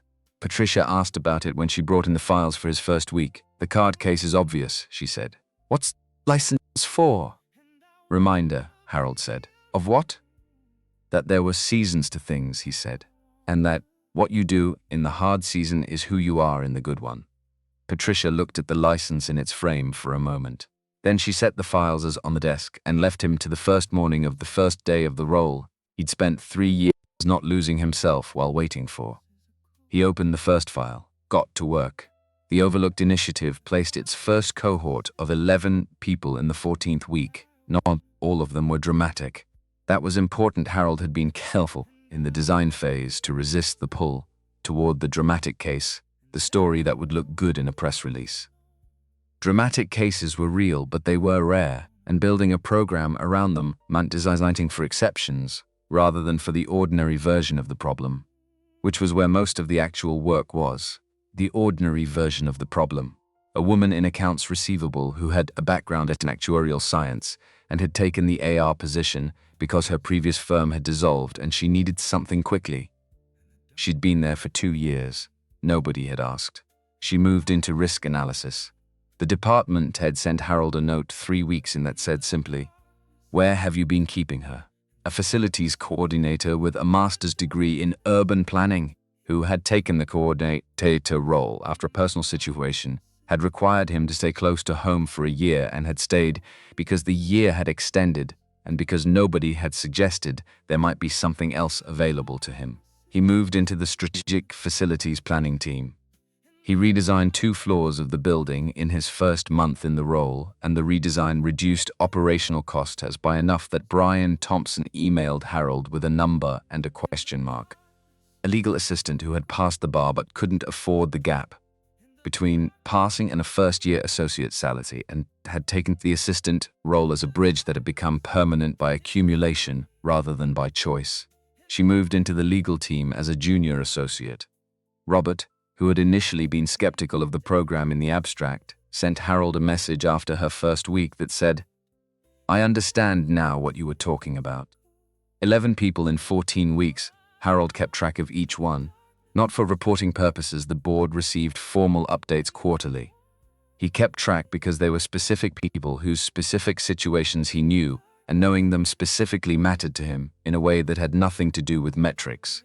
The 12th application arrived on Thursday morning. In the 4th month, a woman named Sandra in Atlanta. Background in international law, 7 years at a firm that had dissolved in a merger. She'd been a receptionist at a dental office for the past 2 years, working afternoons so she could spend mornings on applications that hadn't produced results. She'd heard about the Overlooked initiative through an article in a professional newsletter and had applied through Sterling's portal the day it launched. Her cover letter was 3 paragraphs. The first described her background. The second described the 2 years.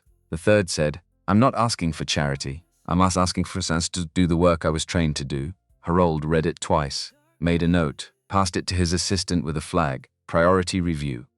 Schedule a conversation this week. He set the file down and looked out the window. The city in the morning had a particular quality of light, sharp and clean on clear days. The kind of light that made everything look like it had recently been decided, like the day was new enough that things were still open. His phone buzzed. "Denise, Dad. Guess what?" He typed back. "Tell me accepted for the Pediatric Oncology Research Fellowship. Johns Hopkins. Full funding. Start September." He read it twice, set the phone down on the desk, looked at the city outside the window. At the light on the buildings across the way, clear and specific, each window catching it differently. His mother was in her 15th month of treatment. The numbers from the previous week's blood work were the best they'd been in 2 years. The oncologist had used the word encouraging in a way that was different from how he'd used it before, not as a courtesy, as an assessment. Nothing was guaranteed. Nothing in medicine was guaranteed in the direction of good any more than it was guaranteed in the direction of bad. But something real was happening, and Harold had learned a long time ago to hold real things as real rather than waiting to see if they persisted before allowing himself to know them. Denise was going to be a doctor. She was already the doctor, she was going to be the degree, and the training were just the formal structure, around something that had existed in her since she was 16 years old in a hospital waiting room, deciding who she wanted to become. He picked up his phone and called his mother. She answered on the second ring. She always answered on the second ring, the way she'd answered every phone call for as long as Harold could quickly enough to show she'd been waiting not so quickly as to seem anxious. A small performance of composure that he'd understood since he was a teenager was actually the real thing, not a performance at all. Harold, morning, Mama, how's my boy? Good, he said. Really good. Tell me something worth knowing, she said, because that was what she always said. The greeting that was actually a demand. The demand that had always been her version of, I'm here and paying attention and I want to know what's actually happening with you, not the version you've prepared for people who aren't paying close attention. Harold looked at the card case on his desk, at the driving license in its frame beside it, at Sandra's application on top of the week's files, 3 paragraphs asking for a chance to do the work she was trained to do. 11 people, he said, in the past 3 months. 11 people who needed someone to ask the right question. A pause on the other end. He could picture her exactly, kitchen table, morning light coming in at the angle it came in at that hour, the particular expression she made when she was trying not to show how much something pleased her and failing at it in a way she was entirely aware of. 11, she said, and the 12th application came in this morning. International lawyer, Atlanta. 2 years as a receptionist. His mother was quiet for a moment. Your father would have liked that number, she said. Her voice was soft. The softness that came when she talked about Harold's father, not sad, not heavy, just the natural register of someone speaking of someone who was present and whose absence had become a familiar shape in the room rather than a wound. I know, Harold said. He used to say the real work was never the big moments, she continued. He said, the big moments take care of themselves. The real work is the Tuesday mornings, the ordinary days when you could do a little less and nobody would notice. Harold was quiet. That's where character lives, his mother said. Not in the room where the deal gets signed. In the garage, at 5:47 in the morning, when the only one watching is yourself. Harold looked at the driving license in its frame. Yeah, he said. I know about that, she laughed. The laugh that started in her chest and came out certain, the laugh that sounded like someone who had been through considerable things and had come out the other side still herself, which was the same thing Denise had been working toward becoming the doctor for, the thing Harold had been trying to protect from the front seat of a car. Go to work, she said. Got 12 people waiting. 11, he said. The 12th hasn't been called yet. She will be, his mother said. Go make the call. The conference room on the 28th floor looked the same long table, same glass walls looking out over the city. Same view that had been there before any of the people in the building had arrived and would be there after all of them had left. The city in the window, permanent and indifferent, not caring about any particular story happening inside any particular building, but providing the backdrop against which all of them took place. Harold stood in the doorway for a moment before he went in. He'd been in this room many times in the past 6 months.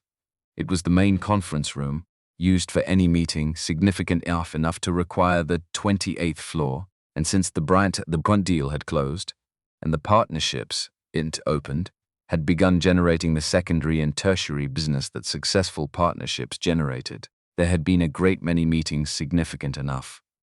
The room had become, in a way it hadn't been before, a working room rather than a ceremonial one. But he still noticed it sometimes, the room where it had happened. He went in and took the chair at the head of the table. Not the chair he'd sat in that afternoon 6 months ago to Monica's right, the position of someone managing a room rather than leading it. The chair at the head.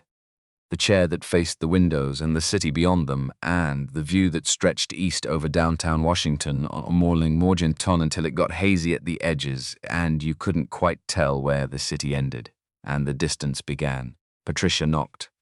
Mr. Bryant's office on line 2. Tell them 10 minutes, Harold said. I'll call back. He was in the middle of reviewing an application. Sandra from Atlanta, the international lawyer, the 2 years at the dental office.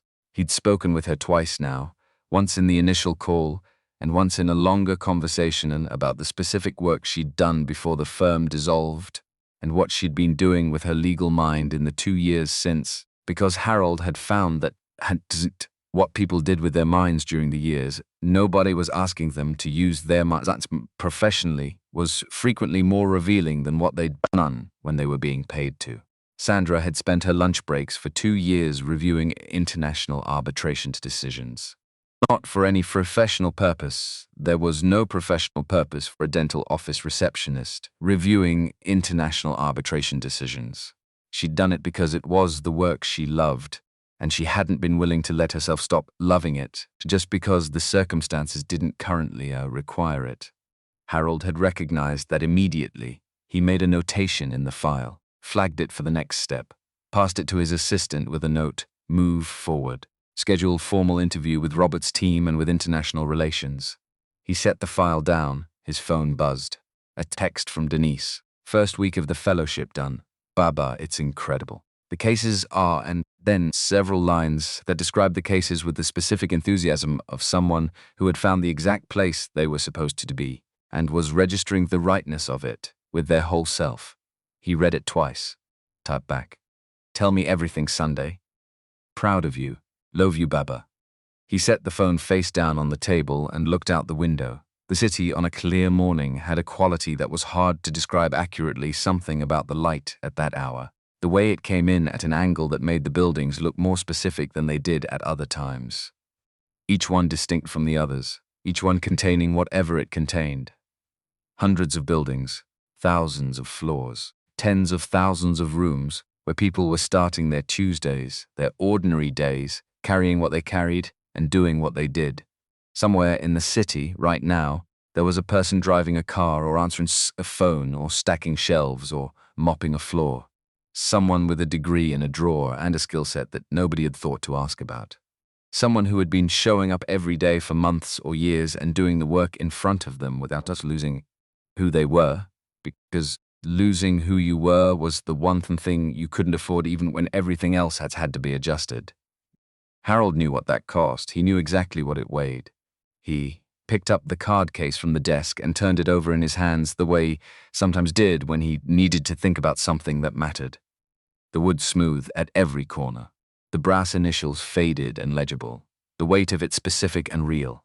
Not as a gift, as a recognition. He set it back down, then he reached for Sandra's file and read through his notes one more time, because she was the 12th person, and the 12th person deserved the same attention as the first. Patricia knocked again. "Mr. Bryant's office is still holding. Put them through," Harold said. He straightened in his chair, picked up the phone, and went to work, because that was what he did in the conference rooms and in the garage, in the high-stakes meetings and on the Tuesday mornings when nothing particular was at stake and nobody was watching, in the seasons when the work was visible and in the seasons when it wasn't. He showed up, he did the work, he stayed ready. And it turned out that was enough, not eventually, not as a reward at the end of something, but as a thing that was true all the way through. The staying ready was the thing. The ordinary days were the thing. The 5:47 in the morning when nobody was there and you polished the car anyway, because that was who you were, and who you were was the only thing that stayed constant through everything that changed. Harold Reed picked up the phone. The city outside the window held its light. The work continued.